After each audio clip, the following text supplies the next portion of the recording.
ਦਲੀਪ ਕੌਰ ਟਿਵਾਣਾ ਦਾ novel ਹੈ ਖੜਾ ਪੁਕਾਰੀ ਪਾਤਣੀ। ਪਹਿਲਾ ਅੰਕ। ਮਾਇਆ ਅਜੇ 4 ਕੁ ਵਰ੍ਹਿਆਂ ਦੀ ਸੀ ਜਦੋਂ ਇੱਕ ਰਾਤ ਉਹਨਾਂ ਦੇ ਘਰ ਬੜਾ ਹੰਗਾਮਾ ਹੋਇਆ। ਉਹਦੇ ਬਾਪ ਨੇ ਉਹਦੀ ਮਾਂ ਨੂੰ ਬੜਾ ਮਾਰਿਆ ਸੀ। ਗਾਲੀ ਗਲੋਚ ਧੌਲਾ ਧੱਫਾ ਤਾਂ ਅੱਗੇ ਵੀ ਹੁੰਦਾ ਰਹਿੰਦਾ ਸੀ, ਪਰ ਉਸ ਰਾਤ ਉਹਦਾ ਬਾਪ ਕਿਧਰੋਂ ਬਹੁਤ ਸ਼ਰਾਬ ਪੀ ਕੇ ਆਇਆ ਸੀ ਤੇ ਆਉਂਦਾ ਹੀ ਉਹਦੀ ਮਾਂ ਨੂੰ ਮਾਰਨ ਲੱਗ ਪਿਆ ਸੀ।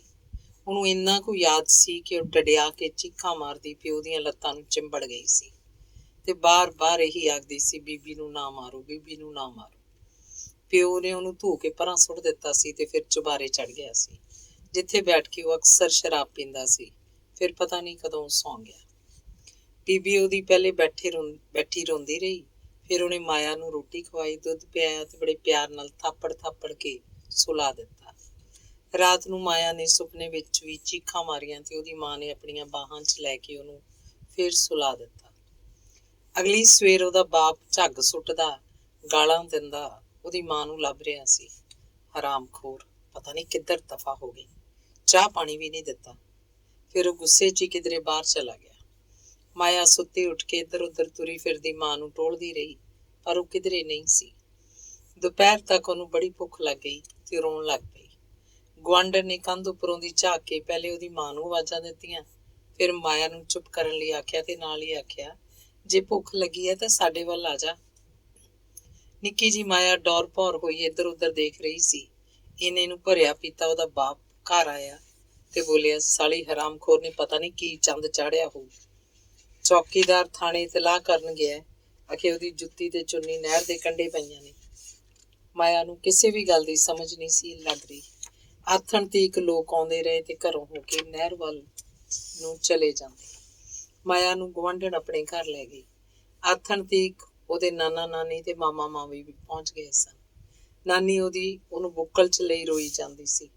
ਨਾਨਾ ਤੇ ਮਾਮਾ ਨਹਿਰੋਂ ਨਹਿਰ ਤੁਰਦੇ ਜੋੜੇ ਪੁਲਾਂ ਤੱਕ ਪਹੁੰਚ ਗਏ ਸਨ, ਜਿੱਥੋਂ ਉਹਦੀ ਮਾਂ ਦੀ ਲਾਸ਼ ਮਿਲੀ ਸੀ। ਅਗਲੇ ਦਿਨ ਬਹੁਤ ਸਾਰੇ ਲੋਕਾਂ ਦੇ ਬਿਆਨ ਲੈ ਕੇ, ਬਹੁਤ ਸਾਰੀਆਂ ਗਵਾਹੀਆਂ ਪਵਾ ਕੇ, ਬਹੁਤ ਸਾਰੇ ਪੈਸੇ ਲੈ ਕੇ ਹਸਪਤਾਲ ਤੋਂ ਪੋਸਟਮਾਰਟਮ ਪਿੱਛੋਂ ਥਾਣੇ ਵਾਲਿਆਂ ਨੇ ਲਾਸ਼ ਘਰ ਲਿਜਾਣ ਦਿੱਤੀ ਸੀ। ਮਾਮਾ ਤਾਂ ਚਾਹੁੰਦਾ ਸੀ ਥਾਣੇ ਵਾਲਿਆਂ ਨੂੰ ਦੱਸ ਦੇ ਕਿ ਉਹਦਾ ਪਤੀ ਉਹਦੀ ਭੈਣ ਦੀ ਮੌਤ ਦਾ ਜ਼ਿੰਮੇਵਾਰ ਸੀ, ਪਰ ਨਾਨਾ ਦੂਰ ਦੀ ਸੋਚਦਾ ਸੀ। ਉਹਨੇ ਸੋਚਿਆ, ਜਾਣ ਵਾਲੀ ਤਾਂ ਚਲੀ ਗਈ, ਜੇ ਪਿਓ ਨੂੰ ਜੇਲ੍ਹ ਹੋ ਗਈ ਤਾਂ ਇਸ ਭੂਰਾ ਜਿੰਨੀ ਜਾਨ ਦਾ ਕੀ ਬਣੂ। ਜੇ ਨਾਨਕੀ ਲਿਜਾ ਕੇ ਅਸੀਂ ਪਾਲ ਵੀ ਲਈਏ ਤਾਂ ਵਿਆਹ ਵੇਲੇ ਅਗਲੇ ਪੁੱਛਣਗੇ, ਇਹਦਾ ਬਾਪ ਕੌਣ ਹੈ, ਕਿੱਥੇ ਹੈ। ਮਾਂ ਦੀ ਮੌਤ ਲੋਕੀ ਭੁੱਲ ਭੁਲਾ ਜਾਣਗੇ। ਇਸ ਲਈ ਥਾਣੇ ਵਾਲਿਆਂ ਨੂੰ ਇਹੀ ਦੱਸਿਆ ਕਿ ਉਹ ਬੜੀ ਗੁੱਸੇ ਵਾਲੀ ਸੁਭਾਅ ਦੀ ਸੀ, ਇਸ ਲਈ ਆਤਮ ਹੱਤਿਆ ਕਰ ਲਈ। ਮਾਂ ਦੀ ਮੌਤ ਮਗਰੋਂ ਸਾਲ ਭਰ ਉਹ ਆਪਣੇ ਨਾਨਕੀ ਰਹੀ। ਉੱਥੇ ਬੇਸ਼ੱਕ ਉਹਨੂੰ ਕੋਈ ਔਖ ਨਹੀਂ ਸੀ, ਫਿਰ ਵੀ ਉਹਨੂੰ ਆਪਣਾ ਘਰ ਯਾਦ ਆਉਂਦਾ ਰਹਿੰਦਾ ਤੇ ਉਹਨੂੰ ਲੱਗਦਾ ਜਦੋਂ ਵੀ ਉਹ ਉੱਥੇ ਜਾਏਗੀ ਉਹਦੀ ਬੀਬੀ ਉੱਥੇ ਹੀ ਹੋਏਗੀ। ਪਰ ਸਾਲ ਮਗਰੋਂ ਉਹਦੇ ਬਾਪ ਨੇ ਹੋਰ ਵਿਆਹ ਕਰ ਲਿਆ। ਨਵੀਂ ਮਾਂ ਚੰਗੀ ਸੀ ਤੇ ਉਹਨੂੰ ਆਪਣੇ ਨਾਲ ਲੈ ਗਈ ਸੀ। ਆਖਦੀ ਸੀ, ਹੁਣ ਇਹਦਾ ਪੜ੍ਹਨੇ ਪਾਉਣ ਦਾ ਵੇਲਾ ਆ ਗਿਆ। ਨਾਨਾ ਨਾਨੀ ਨੇ ਚੋਖੇ ਸਾਰੇ ਕੱਪੜੇ, ਖਿਡੌਣੇ, ਪੈਸੇ ਦੇ ਕੇ ਰੋਂਦਿਆਂ ਉਹਦਾ ਸਿਰ ਪਲੋਸ ਕੇ ਉਹਨੂੰ ਤੋਰਿਆ ਸੀ। ਆਪਣੇ ਘਰ ਪਹੁੰਚ ਕੇ ਉਹਦੇ ਬਾਲ ਮਨ ਨੂੰ ਬੜਾ ਧੱਕਾ ਲੱਗਿਆ ਕਿ ਉਹਦੀ ਬੀਬੀ ਤਾਂ ਹੁਣ ਉੱਥੇ ਕਿਧਰੇ ਨਹੀਂ ਸੀ। ਬਾਰ-ਬਾਰ ਸੋਚਣ ਤੇ ਵੀ ਉਹਨੂੰ ਸਮਝ ਨਹੀਂ ਸੀ ਲੱਗਦੀ ਕਿ ਉਹਦੀ ਬੀਬੀ ਕਿੱਥੇ ਚਲੀ ਗਈ ਸੀ। ਸਾਰੇ ਕਹਿੰਦੇ ਸਾਨੂੰ ਮਰ ਗਈ ਹੈ। ਉਹਨੂੰ ਤਾਂ ਇਹ ਵੀ ਪਤਾ ਨਹੀਂ ਸੀ ਕਿ ਮਰ ਜਾਣਾ ਕੀ ਹੁੰਦਾ ਹੈ। ਬਾਪ ਉਹਦਾ ਅੱਗੇ ਨਾਲੋਂ ਜਿਵੇਂ ਝੰਮ ਗਿਆ ਸੀ। ਉਹਨੂੰ ਗੁੱਸਾ ਚੜ੍ਹਦਾ, ਗਾਲੀ ਗਲੋਚ ਵੀ ਕਰਦਾ, ਪਰ ਨਵੀਂ ਮਾਂ ਨੂੰ ਮਾਰਦਾ ਨਹੀਂ ਸੀ। ਇੱਕ ਵਾਰੀ ਉਹ ਚੁਬਾਰੇ 'ਚ ਬਾਪ ਤੋਂ ਨਵੀਂ ਮਾਂ ਦੇ ਆਖਿਆਂ ਪੈਸੇ ਮੰਗਣ ਗਈ ਸੀ ਤਾਂ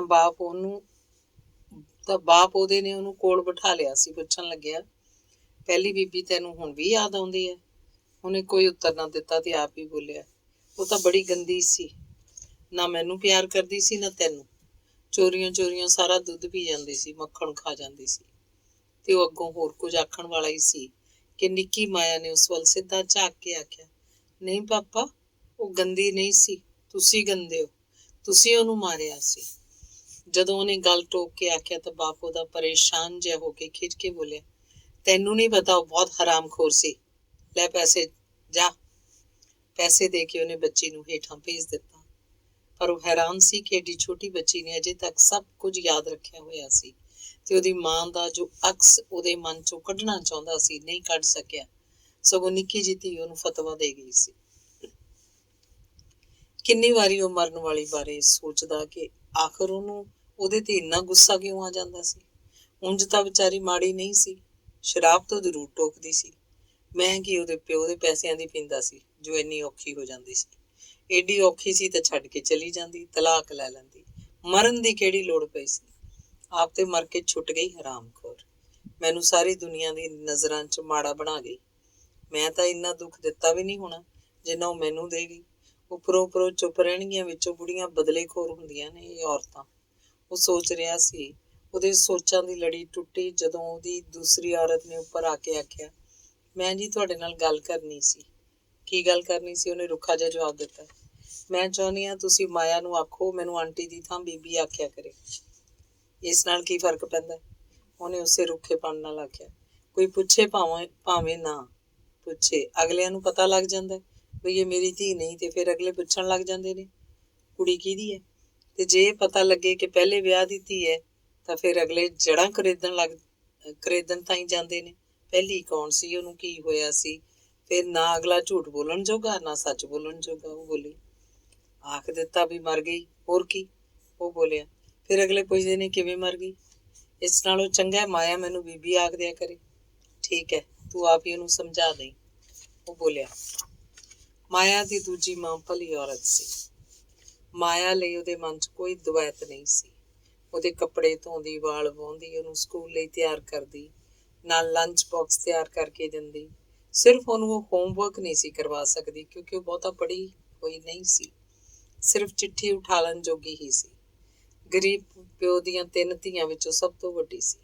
ਉਹਨੂੰ ਪਤਾ ਸੀ ਬੰਦਾ ਦੁਹਾਜੂ ਹੈ, ਉਹਦੀ ਇੱਕ ਬੇਟੀ ਵੀ ਹੈ ਤੇ ਵਹੁਟੀ ਨਹਿਰ 'ਚ ਡੁੱਬ ਕੇ ਮਰੀ ਹੈ। ਫਿਰ ਵੀ ਉਹਨਾਂ ਨੇ ਸਾਕ ਕਰ ਦਿੱਤਾ ਸੀ, ਇਸ ਲਈ ਕਿ ਕਿਧਰੋਂ ਕੋਈ ਮੰਗ ਨਹੀਂ ਸੀ। ਬਾਪ ਦਾ ਬੋਝ ਹੌਲਾ ਹੁੰਦਾ ਦੇਖ ਉਹਨੇ ਆਪ ਹੀ ਕੋਈ ਉਜਰ ਨਹੀਂ ਸੀ ਕੀਤਾ।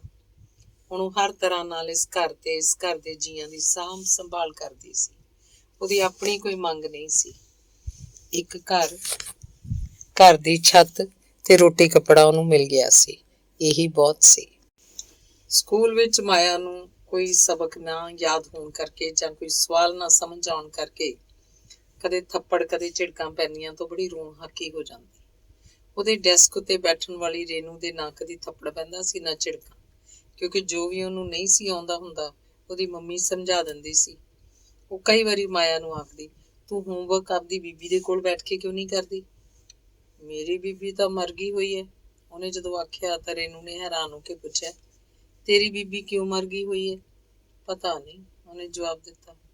ਇਹੀ ਗੱਲ ਉਹ ਬਹੁਤ ਵਾਰੀ ਆਪ ਸੋਚਦੀ ਸੀ ਕਿ ਦੂਜਿਆਂ ਬੱਚਿਆਂ ਦੀਆਂ ਮਾਵਾਂ ਸਕੂਲ ਵਿੱਚ ਉਹਨਾਂ ਦੀ ਫੀਸਾਂ ਭਰਨ ਆਉਂਦੀਆਂ ਨੇ, ਉਹਨਾਂ ਨਾਲ ਬਾਜ਼ਾਰ ਜਾਂਦੀਆਂ ਨੇ, ਉਹਨਾਂ ਲਈ ਖਿਡੌਣੇ ਲੈ ਕੇ ਆਉਂਦੀਆਂ ਨੇ, ਤੇ ਉਹਦੇ ਇਹ ਕੰਮ ਉਹਦਾ ਪਾਪਾ ਹੀ ਕਰਦਾ ਸੀ। ਤੇ ਉਹਨੂੰ ਖਿਆਲ ਆਉਂਦਾ, ਹੋਰ ਤਾਂ ਕਿਸੇ ਦੀ ਬੀਬੀ ਨਹੀਂ ਮਰੀ, ਸਿਰਫ ਮੇਰੀ ਬੀਬੀ ਕਿਉਂ ਮਰ ਗਈ। ਇੱਕ ਵਾਰੀ ਉਹਨੇ ਦੂਜੀ ਬੀਬੀ ਨੂੰ ਪੁੱਛਿਆ, ਤੁਸੀਂ ਮੇਰੀ ਬੀਬੀ ਦੇਖੀ ਸੀ? ਉਹ ਬੜੀ ਸੋਹਣੀ ਸੀ। ਉਹ ਨਹਿਰ 'ਚ ਡੁੱਬ ਕੇ ਮਰ ਗਈ ਸੀ, ਪਾਪੇ ਨੇ ਉਹਨੂੰ ਮਾਰਿਆ ਸੀ। ਗੱਲ ਸੁਣ ਕੇ ਉਹਦੀ ਦੂਜੀ ਬੀਬੀ ਪਰੇਸ਼ਾਨ ਜਿਹੀ ਹੋ ਗਈ ਤੇ ਉਹਨੇ ਮਾਇਆ ਦੇ ਮੋਢੇ ਤੇ ਹੱਥ ਰੱਖ ਕੇ ਆਖਿਆ, ਨਹੀਂ, ਤੇਰੀ ਬੀਬੀ ਨੂੰ ਰੱਬ ਲੈ ਗਿਆ। ਰੱਬ ਨੇ ਉਹਨੂੰ ਆਖਿਆ ਸੀ ਕਿ ਨਹਿਰ 'ਚ ਛਾਲ ਮਾਰ ਦੇ। ਇਹ ਆਖ ਕੇ ਉਹ ਬੱਚੀ ਦੇ ਮਨ ਵਿਚਲਾ ਕਲੇਸ਼ ਦੂਰ ਕਰਨਾ ਚਾਹੁੰਦੀ ਸੀ। ਫਿਰ ਬੱਚੀ ਨੇ ਭੋਲੇ ਭਾਅ ਪੁੱਛਿਆ, ਰੱਬ ਮੇਰੀ ਬੀਬੀ ਨੂੰ ਕਿਉਂ ਲੈ ਗਿਆ? ਹੋਰ ਤਾਂ ਕਿਸੇ ਬੱਚੇ ਦੀ ਬੀਬੀ ਨੂੰ ਲੈ ਕੇ ਨਹੀਂ ਗਿਆ। ਜਿਹੜੇ ਬੰਦੇ ਰੱਬ ਨੂੰ ਚੰਗੇ ਲੱਗਦੇ ਨੇ ਸਿਰਫ ਉਹਨਾਂ ਨੂੰ ਹੀ ਲੈ ਕੇ ਜਾਂਦਾ ਹੈ, ਉਹਦੀ ਦੂਜੀ ਬੀਬੀ ਨੇ ਦੱਸਿਆ। ਮਾਇਆ ਨੂੰ ਗੱਲਾਂ ਦੀ ਸਮਝ ਨਹੀਂ ਸੀ ਲੱਗ ਰਹੀ। ਉਹਦੇ ਮਨ 'ਚ ਇੰਨਾ ਜ਼ਰੂਰ ਆਇਆ ਕਿ ਫਿਰ ਤਾਂ ਰੱਬ ਬੜਾ ਗੰਦਾ, ਪਰ ਮੂੰਹੋਂ ਕੁਝ ਨਾ ਬੋਲੀ। ਇਸ ਤੋਂ ਮਗਰੋਂ ਮਾਇਆ ਦਾ ਰੱਬ ਨਾਲ ਜਿਵੇਂ ਸਿੱਧਾ ਹਿਸਾਬ ਕਿਤਾਬ ਤੁਰ ਪਿਆ। ਅਨੇਕਾਂ ਪ੍ਰਸ਼ਨ ਰੱਬ ਬਾਰੇ ਉਹਦੇ ਮਨ 'ਚ ਆਉਂਦੇ ਰਹਿੰਦੇ। ਰੱਬ ਕਿੱਥੇ ਰਹਿੰਦਾ ਹੈ? ਉਹ ਕਿਹੋ ਜਿਹਾ ਹੈ? ਉਹ ਮੇਰੀ ਬੀਬੀ ਨੂੰ ਜਦੋਂ ਲੈਣ ਆਇਆ ਸੀ, ਬੀਬੀ ਨੇ ਕਿਉਂ ਨਾ ਆਖਿਆ ਕਿ ਮੈਂ ਨਹੀਂ ਤੇਰੇ ਨਾਲ ਜਾਣਾ, ਮੈਂ ਨਹੀਂ ਨਹਿਰ 'ਚ ਛਾਲ ਮਾਰਨੀ। ਉਹਨੂੰ ਮੇਰਾ ਕਿਉਂ ਨਾ ਖਿਆਲ ਆਇਆ।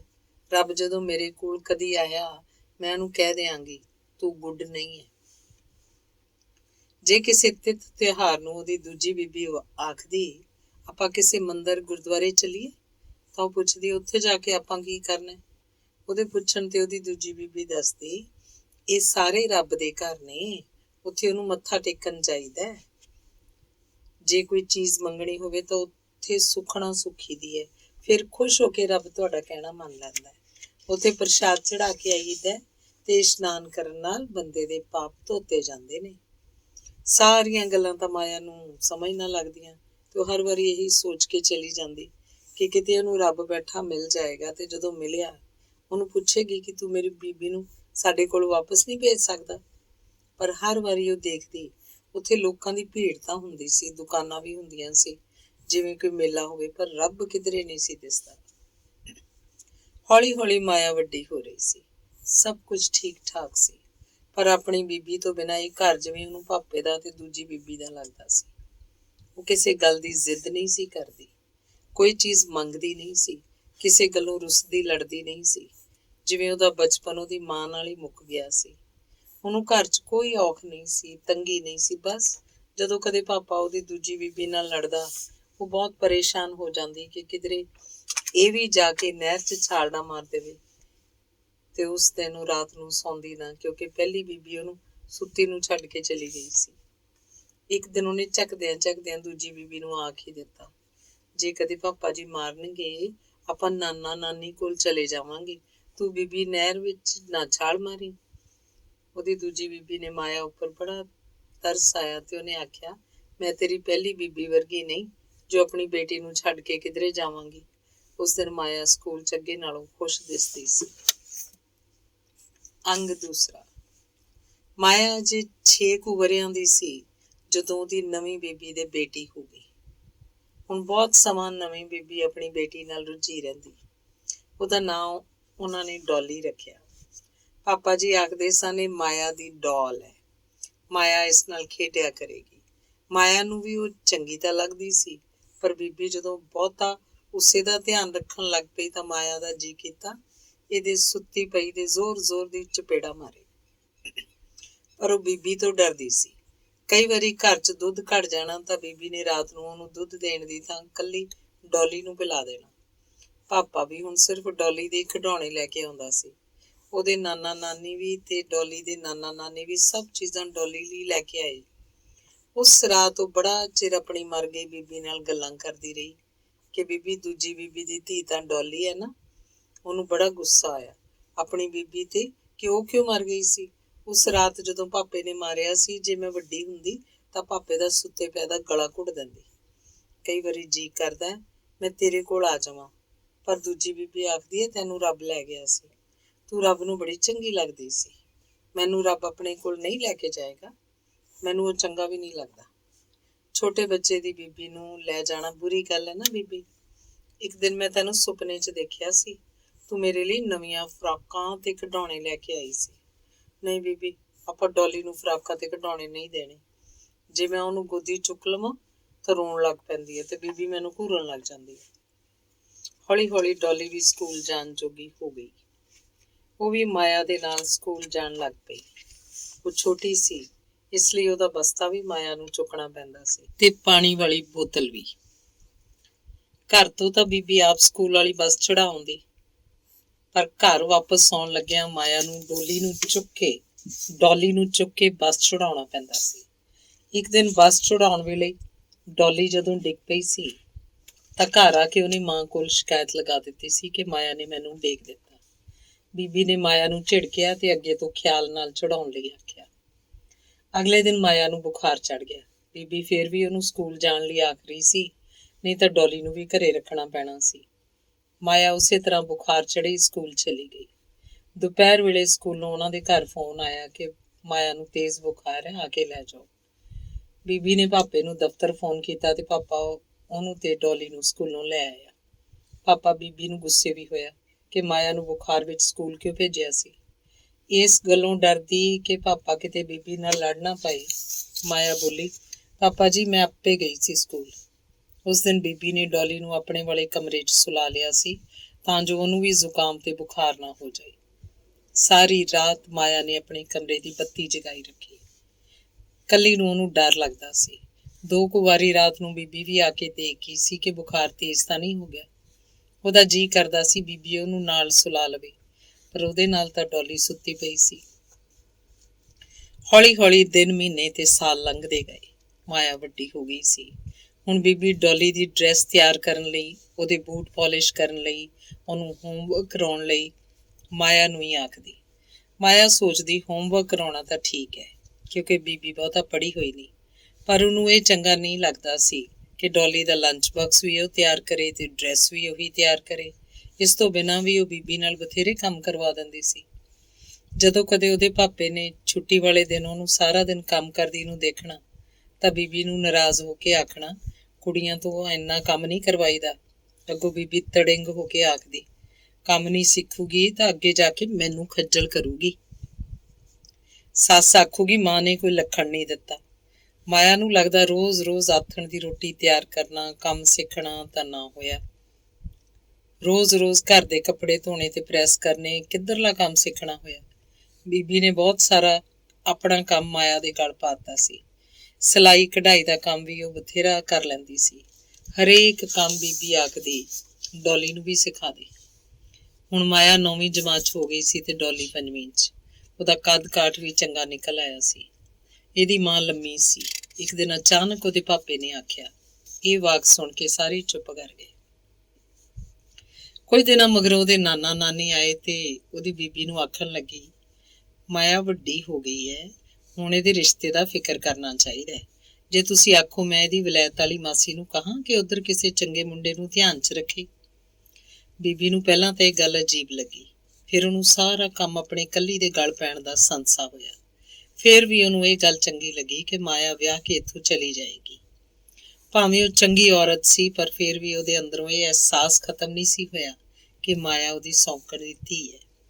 ਇਸੇ ਲਈ ਉਹਨੇ ਨਾਨਾ ਨਾਨੀ ਨੂੰ ਜਵਾਬ ਦਿੱਤਾ, ਤੁਸੀਂ ਸਿਆਣੇ ਹੋ, ਜੋ ਸੋਚੋਗੇ ਠੀਕ ਹੀ ਸੋਚੋਗੇ। ਅੱਜ ਕੱਲ੍ਹ ਉਂਝ ਵੀ ਜ਼ਮਾਨਾ ਮਾੜਾ ਹੈ, ਕੁੜੀਆਂ ਤਾਂ ਬਹੁਤ ਵੱਡੀ ਜ਼ਿੰਮੇਵਾਰੀ ਹੁੰਦੀਆਂ ਨੇ। ਤੁਸੀਂ ਮੁੰਡੇ ਦੇਖਣੇ ਸ਼ੁਰੂ ਕਰ ਦਿਓ, ਇਹਦੇ ਪਾਪੇ ਨੂੰ ਮੈਂ ਆਪੇ ਮਨਾ ਲਾਂਗੀ।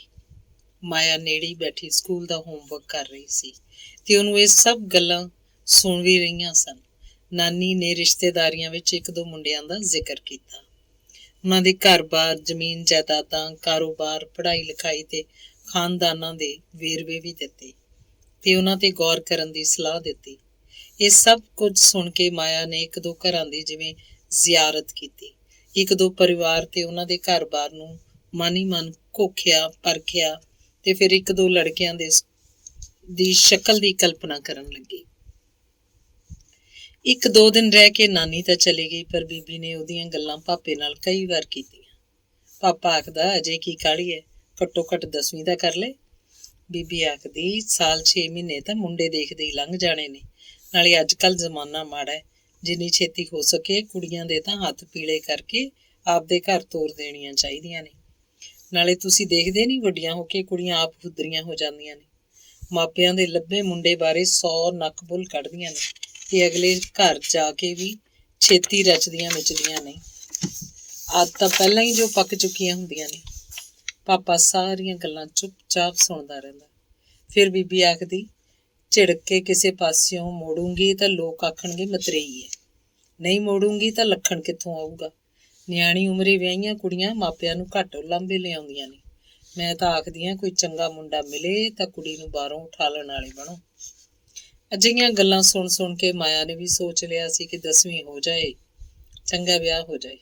ਫਿਰ ਬੀਬੀ ਕਰਦੀ ਫਿਰੇ ਆਪਣੀ ਧੀ ਡੋਲੀ ਦੇ ਚਾਅ ਲਾਡ। ਹੌਲੀ ਹੌਲੀ ਮਾਇਆ ਨੇ ਉਸ ਘਰ, ਉਸ ਪਰਿਵਾਰ, ਉਸ ਬੰਦੇ ਬਾਰੇ ਵੀ ਸੋਚਣਾ ਸ਼ੁਰੂ ਕਰ ਦਿੱਤਾ ਜਿੱਥੇ ਉਹਨੇ ਜਾਣਾ ਸੀ। ਉਹ ਸੋਚਦੀ ਆਪਣੇ ਘਰ ਨੂੰ ਬੜਾ ਸਾਫ਼ ਰੱਖਿਆ ਕਰੂਗੀ ਤੇ ਘਰ ਦੇ ਬਾਹਰ ਫੁੱਲ ਬੂਟੇ ਵੀ ਲਗਾਏਗੀ। ਘਰ ਦੇ ਪਿਛਵਾੜੇ ਨਿੱਕੀਆਂ ਨਿੱਕੀਆਂ ਕਿਆਰੀਆਂ ਬਣਾ ਕੇ ਉਹ ਆਪ ਹੀ ਧਨੀਆ, ਪੁਦੀਨਾ, ਗੰਢੇ, ਮਿਰਚਾਂ, ਲਸਣ, ਸੌਂਫ, ਜਵੈਣ ਦੇ ਨਾਲ ਨਾਲ ਘੀਆ, ਤੋਰੀਏ ਦੀਆਂ ਵੇਲਾਂ ਵੀ ਦਰਖਤਾਂ ਉੱਪਰ ਚਾੜ ਦਿਆ ਕਰੂਗੀ। ਉਹ ਆਪਣੇ ਘਰ ਦੇ ਪਿਛਵਾੜੇ ਵਿੱਚ 1-1 ਬੂਟਾ ਅੰਬ, ਅਨਾਰ, ਅਮਰੂਦ ਤੇ ਨਿੰਬੂਆਂ ਦਾ ਵੀ ਲਾਏਗੀ ਤੇ ਉਹਨਾਂ ਬੂਟਿਆਂ ਨੂੰ ਬੜੇ ਫੁੱਲ ਲੱਗਿਆ ਕਰਨਗੇ, ਜਿਨ੍ਹਾਂ ਨੂੰ ਤੋੜ ਕੇ ਧੋ ਸਵਾਰ ਕੇ ਉਹ ਆਪਣੇ ਪਤੀ ਨੂੰ ਤੇ ਬੱਚਿਆਂ ਨੂੰ ਦਿਆ ਕਰੇਗੀ। ਉਹਨਾਂ ਬੂਟਿਆਂ ਨੂੰ ਬੜੇ ਫਲ ਲੱਗਿਆ ਕਰਨਗੇ, ਜਿਨ੍ਹਾਂ ਨੂੰ ਤੋੜ ਕੇ ਧੋ ਸਵਾਰ ਕੇ ਆਪਣੇ ਪਤੀ ਨੂੰ ਤੇ ਬੱਚਿਆਂ ਨੂੰ ਦਿਆ ਕਰੇਗੀ। ਬੱਚਿਆਂ ਬਾਰੇ ਸੋਚਦਿਆਂ ਨੂੰ ਹਾਸਾ ਆ ਗਿਆ। ਫਿਰ ਉਹ ਸੋਚਣ ਲੱਗੀ, ਆਪਣੇ ਘਰੋਂ ਹੀ ਪੁਦੀਨੇ ਦੇ ਪੱਤੇ ਤੋੜ ਕੇ ਵਿੱਚ ਪਿਆਜ਼ ਪਾ ਕੇ ਅਨਾਰਦਾਣੇ ਵਾਲੀ ਚਟਨੀ ਬਣਾਇਆ ਕਰੇਗੀ। ਇੱਥੇ ਬੀਬੀ ਉਹਨੂੰ ਹਰ ਰੋਜ਼ ਚਟਨੀ ਨਹੀਂ ਸੀ ਬਣਾਉਣ ਦਿੰਦੀ। ਆਖਦੀ ਸੀ, ਤੂੰ ਕਿੰਨਾ ਚਿਰ ਕੁੰਡੀ ਸੋਟਾ ਲੈ ਕੇ ਚਟਣੀ ਰਗੜਦੀ ਰਹਿੰਦੀ ਹੈ। ਉਹਨੂੰ ਇਹ ਚੰਗਾ ਲੱਗਦਾ ਸੀ ਕਿ ਘੱਟੋ ਘੱਟ ਚਟਨੀ ਉਹ ਮਲਾਈ ਵਰਗੀ ਬਣਾ ਦੇ ਤੇ ਫਿਰ ਭਾਵੇਂ ਚਟਨੀ ਨਾਲ ਹੀ ਰੋਟੀ ਚੋਪੜ ਲਵੇ। ਇਸ ਤੋਂ ਬਿਨਾਂ ਉਹ ਸੋਚਦੀ ਆਪਣੇ ਘਰ 'ਚ ਸੋਫਿਆਂ ਉੱਪਰ ਉਹ ਰੇਸ਼ਮੀ ਗੱਦੀਆਂ ਬਣਾ ਕੇ ਰੱਖੇਗੀ, ਜਿਨ੍ਹਾਂ ਉੱਪਰ ਨਿੱਕੀਆਂ ਨਿੱਕੀਆਂ ਚਿੜੀਆਂ ਵਾਲੇ ਫੁੱਲ ਕੱਢੇਗੀ। ਅਜਿਹੀਆਂ ਗੱਦੀਆਂ ਉਹਨੇ ਉੱਥੇ ਵੀ ਬਣਾਈਆਂ ਸਨ, ਪਰ ਬੀਬੀ ਨੇ ਉਹ ਆਪਣੀ ਭੈਣ ਨੂੰ ਦੇ ਦਿੱਤੀਆਂ। ਇੱਕ ਹੋਰ ਗੱਲ ਉਹ ਸੋਚਦੀ, ਆਪਣੇ ਘਰ 'ਚੋਂ ਕੈਲੰਡਰਾਂ ਵਾਲੀਆਂ ਤਸਵੀਰਾਂ ਨਹੀਂ ਲਾਏਗੀ, ਉੱਥੇ ਉਹੋ ਜਿਹੀਆਂ ਤਸਵੀਰਾਂ ਲਾਏਗੀ ਜਿਹੋ ਜਿਹੀਆਂ ਰੇਨੂ ਦੇ ਘਰ ਲੱਗੀਆਂ ਸੀ। ਰੇਨੂ ਦੱਸਦੀ ਸੀ ਇਹ ਤਸਵੀਰਾਂ ਉਹਦੇ ਪਾਪਾ ਕਿਸੇ ਮੱਠ 'ਚੋਂ ਲਿਆਏ ਸੀ। ਇੱਕ ਤਸਵੀਰ ਬੋਹੜ ਹੇਠ ਬੈਠੇ ਬੁੱਧ ਦੀ ਸੀ, ਇੱਕ ਤਸਵੀਰ ਗੰਗਾ ਦਰਿਆ ਉਹਦੇ ਕਿਨਾਰੇ ਤੁਰੇ ਜਾ ਰਹੇ ਸਾਧੂਆਂ ਦੀ ਸੀ, ਇੱਕ ਤਸਵੀਰ ਪਹਾੜਾਂ ਵੱਲ ਉੱਡੀਆਂ ਜਾਂਦੀਆਂ ਕੂੰਜਾਂ ਦੀ ਸੀ। ਮੈਂ ਰੇਨੂ ਨੂੰ ਆਖ ਦਿਆਂਗੀ ਆਪਣੇ ਪਾਪਾ ਨੂੰ ਆਖ ਕੇ ਮੈਨੂੰ ਵੀ ਅਜਿਹੀਆਂ ਤਸਵੀਰਾਂ ਲੈ ਦੇਵੇ। ਉਸ ਘਰ ਤੋਂ ਬਿਨਾਂ ਉਸ ਬੰਦੇ ਬਾਰੇ ਸੋਚਦਿਆਂ ਜਿਸ ਨਾਲ ਉਹਦਾ ਵਿਆਹ ਹੋਣਾ ਸੀ, ਉਹਨੂੰ ਲੱਗਦਾ ਉਹ ਲੰਮਾ, ਨਰੋਆ ਪਰ ਸ਼ਾਂਤ ਸੁਭਾਅ ਦਾ ਹੋਏਗਾ।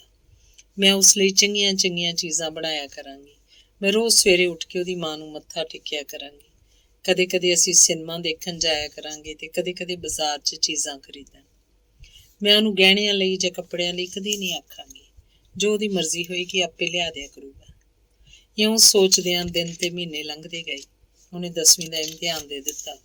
ਹੁਣ ਪਾਪਾ ਉਹਦਾ ਮੁੰਡੇ ਵੇਖਣ ਲੱਗ ਪਿਆ ਸੀ ਤੇ ਆ ਕੇ ਬੀਬੀ ਨਾਲ ਸਲਾਹਾਂ ਕਰਨ ਲੱਗਦਾ। ਆਖਰ ਇੱਕ ਘਰ ਪਰਿਵਾਰ ਤੇ ਲੜਕਾ ਉਹਨਾਂ ਨੂੰ ਪਸੰਦ ਆ ਗਿਆ। ਲੜਕਾ ਬੈਂਕ 'ਚ ਨੌਕਰ ਸੀ ਤੇ ਉਹਨਾਂ ਨੂੰ ਨੌਕਰੀ ਕਰਨ ਵਾਲੀ ਕੁੜੀ ਨਹੀਂ ਸੀ ਚਾਹੀਦੀ। ਨੌਕਰੀ ਕਰਨ ਵਾਲੀ ਕੁੜੀ ਨਾਲ ਉਹਦੇ ਵੱਡੇ ਭਰਾ ਦਾ ਵਿਆਹ ਹੋਇਆ ਸੀ। ਬਹੁਤ ਕਜ਼ੀਏ ਕਲੇਸ਼ ਤੋਂ ਮਗਰੋਂ 3 ਸਾਲਾਂ ਮਗਰੋਂ ਵਿਆਹ ਟੁੱਟ ਗਿਆ ਸੀ। ਹੁਣ ਉਹ ਚਾਹੁੰਦੇ ਸਨ ਕੁੜੀ ਘੱਟ ਪੜ੍ਹੀ ਹੋਈ ਤੇ ਘਰ ਦਾ ਕੰਮ ਕਰਨ ਵਾਲੀ ਤੇ ਸਾਊ ਹੋਵੇ। ਮਾਇਆ ਨੂੰ ਵੇਖ ਕੇ ਉਹ ਪਸੰਦ ਕਰ ਗਏ ਸਨ। ਉਹਨਾਂ ਨੂੰ ਇੱਕੋ ਹੀ ਤੌਖਲਾ ਸੀ ਕਿ ਮਤਰੇਈ ਮਾਂ ਹੈ, ਸ਼ਾਇਦ ਬਹੁਤਾ ਕੁਝ ਪਿਓ ਨੂੰ ਦੇਣ ਨਾ ਦੇਵੇ। ਮੁੰਡਾ ਜਦੋਂ ਦੇਖਣ ਆਇਆ ਤਾਂ ਮਤਰੇਈ ਮਾਂ ਨੇ ਆਖ ਦਿੱਤਾ, ਮੈਂ ਤਾਂ ਇਹਨੂੰ ਜਾਨ ਤੋਂ ਪਿਆਰੀ ਰੱਖਿਆ, ਵੀ ਕੋਈ ਇਹ ਨਾ ਆਖ ਦੇਵੇ ਕਿ ਮਾਂ ਮਤਰੇਈ ਸੀ, ਇਸ ਲਈ ਦੇਣ ਲੈਣ ਵੀ ਵਿੱਤ ਤੋਂ ਵੱਧ ਕਰਨਾ। ਤਾਂ ਅਗਲਿਆਂ ਦੀ ਤਸੱਲੀ ਹੋ ਗਈ। ਸੱਚਮੁੱਚ ਹੀ ਮਾਇਆ ਦੇ ਵਿਆਹ ਤੇ ਉਹਦੇ ਮਾਂ ਪਿਓ ਨੇ ਵਿੱਤੋਂ ਵੱਧ ਖਰਚ ਕੀਤਾ ਸੀ। ਗਹਿਣੇ, ਕੱਪੜੇ, ਫਰਿੱਜ, ਟੀਵੀ, ਫਰਨੀਚਰ ਤੋਂ ਬਿਨਾਂ ਲੜਕੇ ਨੂੰ ਮੋਟਰਸਾਈਕਲ ਵੀ ਦਿੱਤਾ ਸੀ।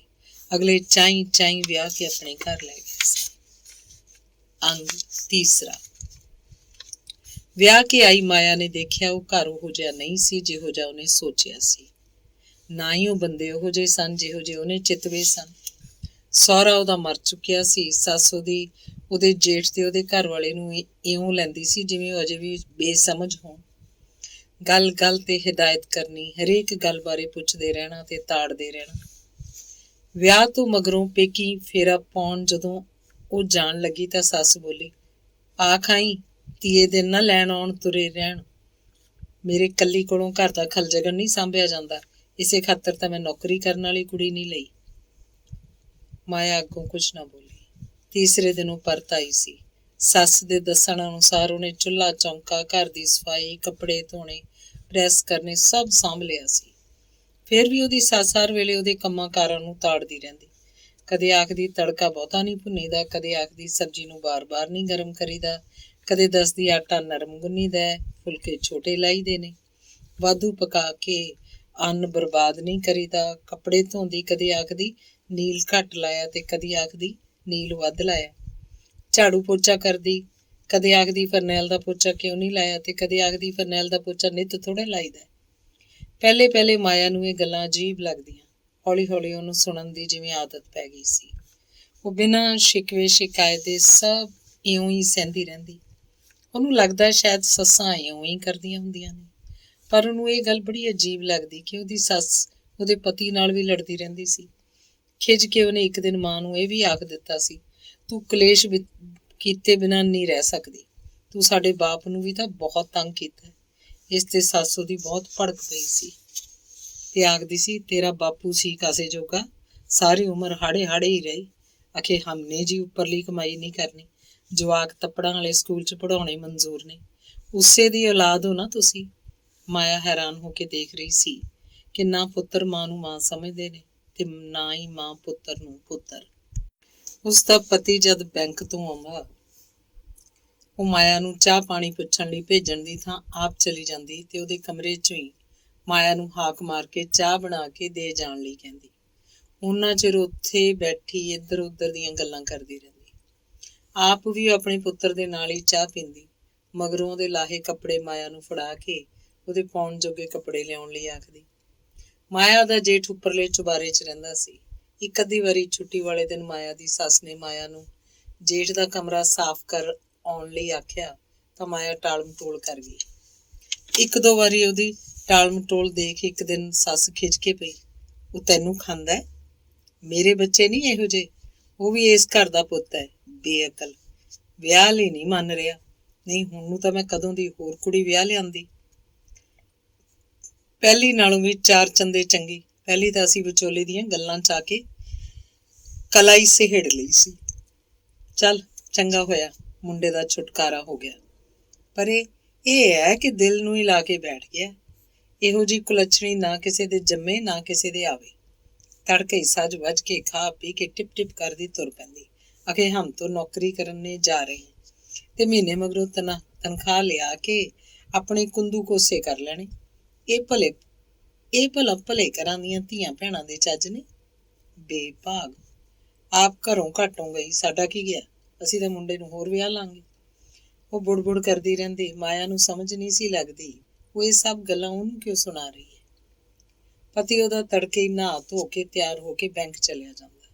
ਸ਼ਾਮ ਨੂੰ ਥੱਕਿਆ ਟੁੱਟਿਆ ਆਉਂਦਾ, ਕੱਪੜੇ ਬਦਲ ਕੇ ਟੀਵੀ ਦੇਖਣ ਲੱਗ ਜਾਂਦਾ। ਸੂਰਜ ਛਿਪੇ ਉਹ ਸੈਰ ਨੂੰ ਚਲਿਆ ਜਾਂਦਾ। ਵਾਪਸ ਆ ਕੇ ਰੋਟੀ ਖਾ ਕੇ ਉਹ ਫੇਰ ਟੀਵੀ ਵੇਖਣ ਲੱਗ ਜਾਂਦਾ ਤੇ ਉਨੀ ਦੇਰ ਦੇਖਦਾ ਰਹਿੰਦਾ ਜਿੰਨੀ ਦੇਰ ਉਹਨੂੰ ਨੀਂਦ ਨਾ ਆ ਜਾਂਦੀ। ਮਾਇਆ ਘਰ ਦੇ ਕੰਮਾਂ ਕਾਰਾਂ 'ਚ ਲੱਗੀ ਰਹਿੰਦੀ। ਜਦੋਂ ਕੰਮ ਕਾਰ ਮੁਕਾ ਕੇ ਉਹਦੇ ਕੋਲ ਆਉਂਦੀ ਤਾਂ ਉਸ ਨਾਲ ਕੋਈ ਖਾਸ ਗੱਲ ਨਾ ਕਰਦਾ। ਜੇ ਕਰਦਾ ਵੀ ਤਾਂ ਜਿਵੇਂ ਉਹ ਘੋਖਣ ਦੀ ਕੋਸ਼ਿਸ਼ ਕਰਦਾ ਕਿ ਜਿੰਨੇ ਵਰੇ ਉਹ ਪੇਕੇ ਰਹੀ ਸੀ ਕਿ ਉਹਦਾ ਚਾਲ ਚੱਲਣ ਠੀਕ ਸੀ, ਉਹਦੀਆਂ ਸਹੇਲੀਆਂ ਕੌਣ ਸਨ, ਉਹਦੀ ਕਿਹੜੀਆਂ ਗੱਲਾਂ ਵਿੱਚ ਰੁਚੀ ਸੀ ਤੇ ਉਹ ਚੰਗੀਆਂ ਮਾੜੀਆਂ ਗੱਲਾਂ ਬਾਰੇ ਕੀ ਸੋਚਦੀ ਸੀ।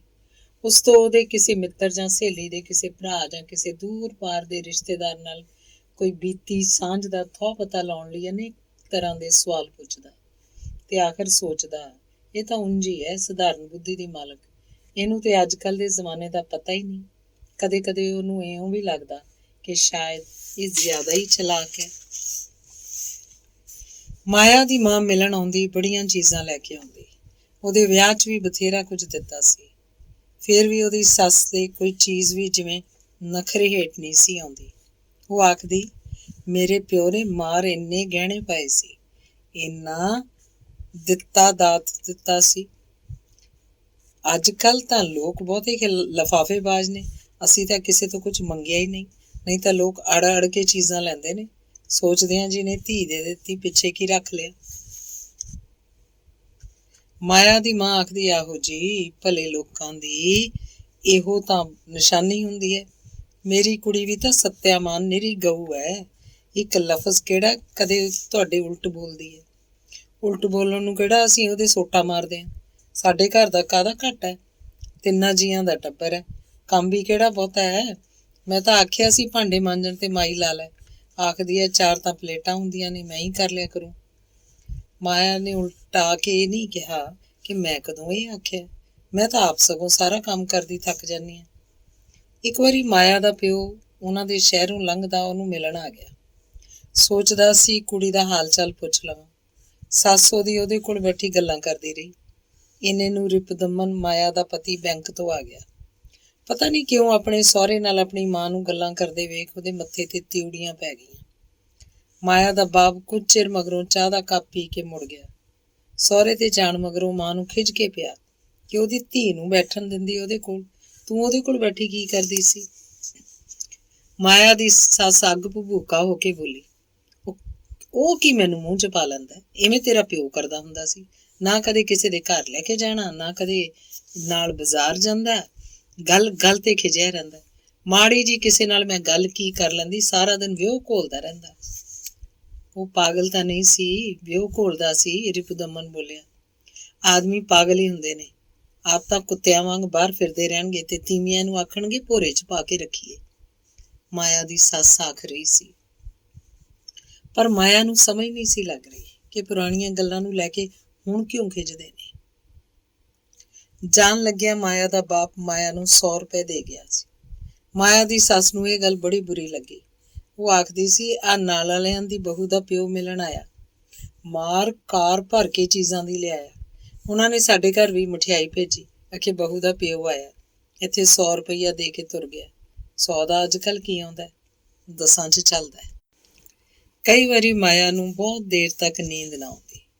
ਉਹਨੂੰ ਲੱਗਦਾ ਦਿਨ ਚੜ੍ਹਦਾ ਛਿਪ ਜਾਂਦਾ, ਚੜ੍ਹਦਾ ਛਿਪ ਜਾਂਦਾ। ਉਹੀ ਚੁੱਲ੍ਹਾ ਚੌਂਕਾ, ਉਹੀ ਝਾੜੂ ਪੋਚਾ, ਉਹੀ ਕੱਪੜੇ ਧੋਣੇ, ਪ੍ਰੈਸ ਕਰਨੇ।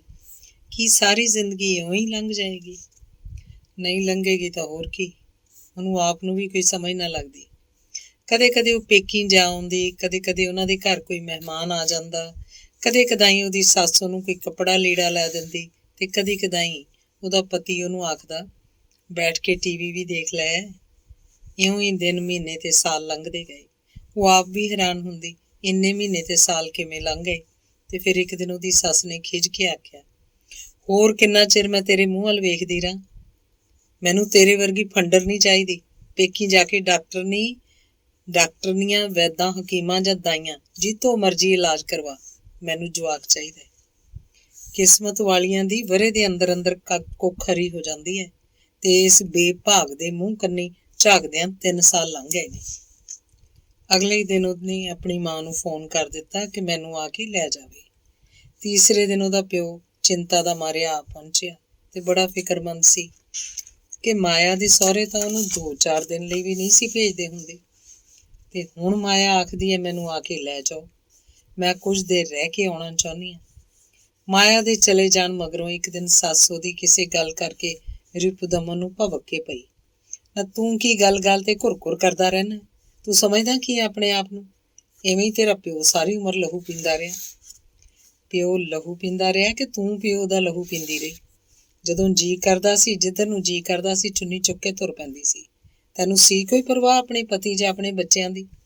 ਰਿਪੁਦਮਨ ਨੇ ਤਿੱਖੀ ਆਵਾਜ਼ 'ਚ ਆਖਿਆ।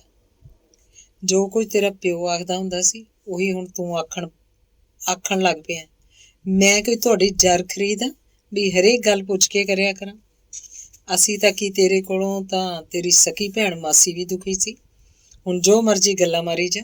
ਰਿਪੁਦਮਨ ਨੇ ਜਦੋਂ ਆਖਿਆ, ਉਹ ਬਹੁਤ ਖਿਝ ਗਈ ਤੇ ਬੋਲੀ, ਤੇਰੇ ਪਿਓ ਵਰਗੇ ਛੋਟੇ ਜੀਅ ਵਾਲੀ ਮਾੜੀ ਸੋਚ ਵਾਲੀ ਤੇਰੀ ਮਾਸੀ ਹੈ, ਜਿਹਨੂੰ ਲੱਗਦਾ ਸੀ ਵੀ ਮਿਲਣ ਆਈ ਮੈਂ ਉਹਦੇ ਆਦਮੀ ਨੂੰ ਖਬਰ ਨਹੀਂ ਮੂੰਹ 'ਚ ਹੀ ਪਾ ਲੂੰਗੀ। ਨਾਲੇ ਤੂੰ ਕੌਣ ਹੈ ਮੈਨੂੰ ਇਹੋ ਜਿਹੀਆਂ ਗੱਲਾਂ ਆਖਣ ਵਾਲਾ? ਇੱਕ ਤਾਂ ਇਹਨਾਂ ਨੂੰ ਮੰਨੀਆਂ ਪਕਾ ਕੇ ਦਿਓ, ਉਤੋਂ ਮਿਹਣੇ ਸੁਣੋ। ਏਦੂ ਤਾਂ ਰੱਬ ਮੇਰੇ ਮੂੰਹ ਤੇ ਪਰਦਾ ਪਾ ਲੈਂਦਾ। ਇਹਨਾਂ ਰਾਖਸ਼ਾਂ ਤੋਂ ਤਾਂ ਛੁੱਟਦੀ। ਆਖਦੀ ਉਹ ਰੋਣ ਲੱਗ ਪਈ। ਝਗੜਾ ਸੁਣ ਉੱਪਰੋਂ ਮਨੋਹਰ ਆ ਗਿਆ ਤੇ ਮਾਂ ਨੂੰ ਆਖਣ ਲੱਗਾ, ਕਿਉਂ ਖੱਪ ਪਈ ਹੈ ਘਰ 'ਚ? ਸੁਣ ਤਾਂ ਸਹੀ ਕੀ ਕੁਝ ਭੌਂਕਦਾ। ਪਿਓ ਵਰਗੇ ਦੇ ਮਨ 'ਚ ਖਬਰ ਨਹੀਂ ਕੀ ਕੁਝ ਰਿੱਝੀ ਜਾਂਦਾ। ਬਿਨਾਂ ਹੀ ਗੱਲ ਤੋਂ ਸਿਰ ਨੂੰ ਆਉਂਦਾ। ਉਹ ਬੋਲੀ। ਮਨੋਹਰ ਰਿਪੁਦਮਨ ਵੱਲ ਝਾਕਿਆ, ਉੱਠ ਕੇ ਆਪਣੇ ਕਮਰੇ 'ਚ ਚਲਾ ਗਿਆ, ਜਿਵੇਂ ਮਨੋਹਰ ਉਹਨੂੰ ਆਖਦਾ ਹੋਵੇ, ਤੇਰੇ ਕੋਲੋਂ ਚੁੱਪ ਨਹੀਂ ਰਿਹਾ ਜਾਂਦਾ। ਤੇ ਮਗਰੋਂ ਮਨੋਹਰ ਵੀ ਉੱਪਰ ਚਲਾ ਗਿਆ। ਮਾਇਆ ਦੀ ਸੱਸ ਚੱਪਲਾਂ ਪਾ ਕੇ ਮੰਦਰ ਨੂੰ ਤੁਰ ਪਈ। ਸੋਚਦੀ ਸੀ, ਘੜੀ ਪਲ ਜੀ ਤਾਂ ਹੋਰ ਪਾਸੇ ਹੋਊਗਾ। ਪੇਕੀ ਜਾ ਕੇ ਮਾਇਆ ਨੇ ਮਾਂ ਨੂੰ ਦੱਸਿਆ, ਮੇਰੀ ਸੱਸ ਇਸ ਗੱਲੋਂ ਖਿੱਚਦੀ ਹੈ ਕਿ ਕੋਈ ਬੱਚਾ ਕਿਉਂ ਨਹੀਂ ਹੋਇਆ।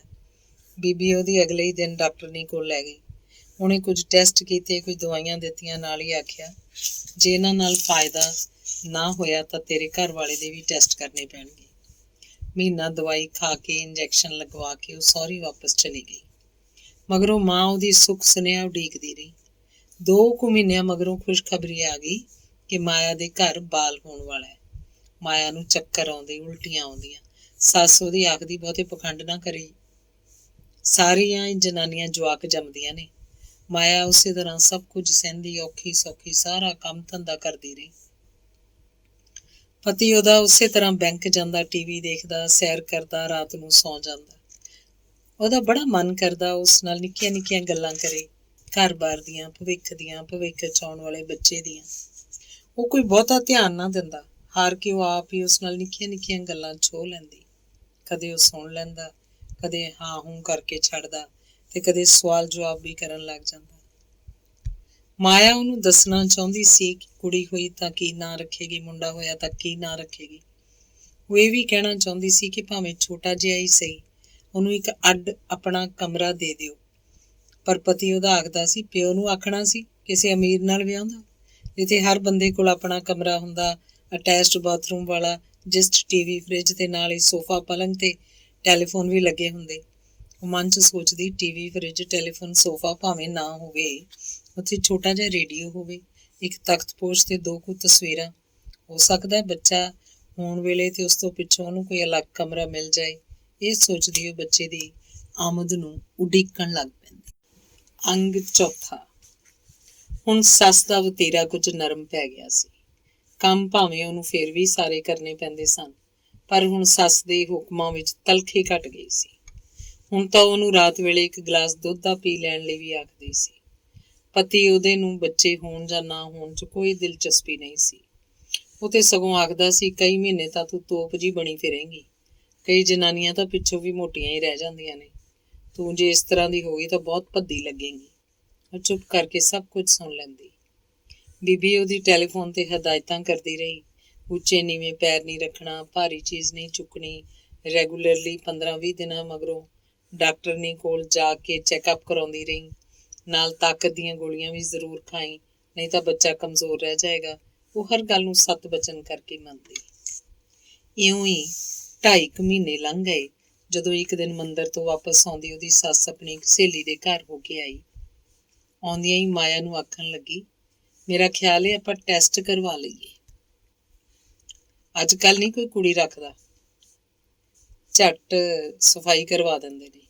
ਕੁੜੀਆਂ ਦਾ ਹੈ ਵੀ ਔਖਾ ਹੈ, ਜ਼ਮਾਨੇ ਮਾੜੇ ਨੇ।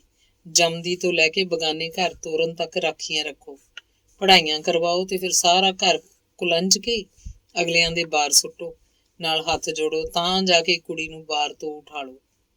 ਉਹ ਇੱਕੋ ਸਾਹ ਕਿੰਨਾ ਕੁਝ ਆ ਗਈ ਸੀ। ਮਾਇਆ ਜਿਵੇਂ ਭਵਿੱਤਰ ਗਈ। ਉਹਨੇ ਇਹ ਤਾਂ ਕਦੀ ਸੋਚਿਆ ਹੀ ਨਹੀਂ ਸੀ ਕਿ ਜੇ ਉਹਦੀ ਕੁੱਖ 'ਚ ਕੁੜੀ ਹੋਈ ਤਾਂ ਉਹਨੂੰ ਸਫਾਈ ਕਰਾਉਣੀ ਪਏਗੀ।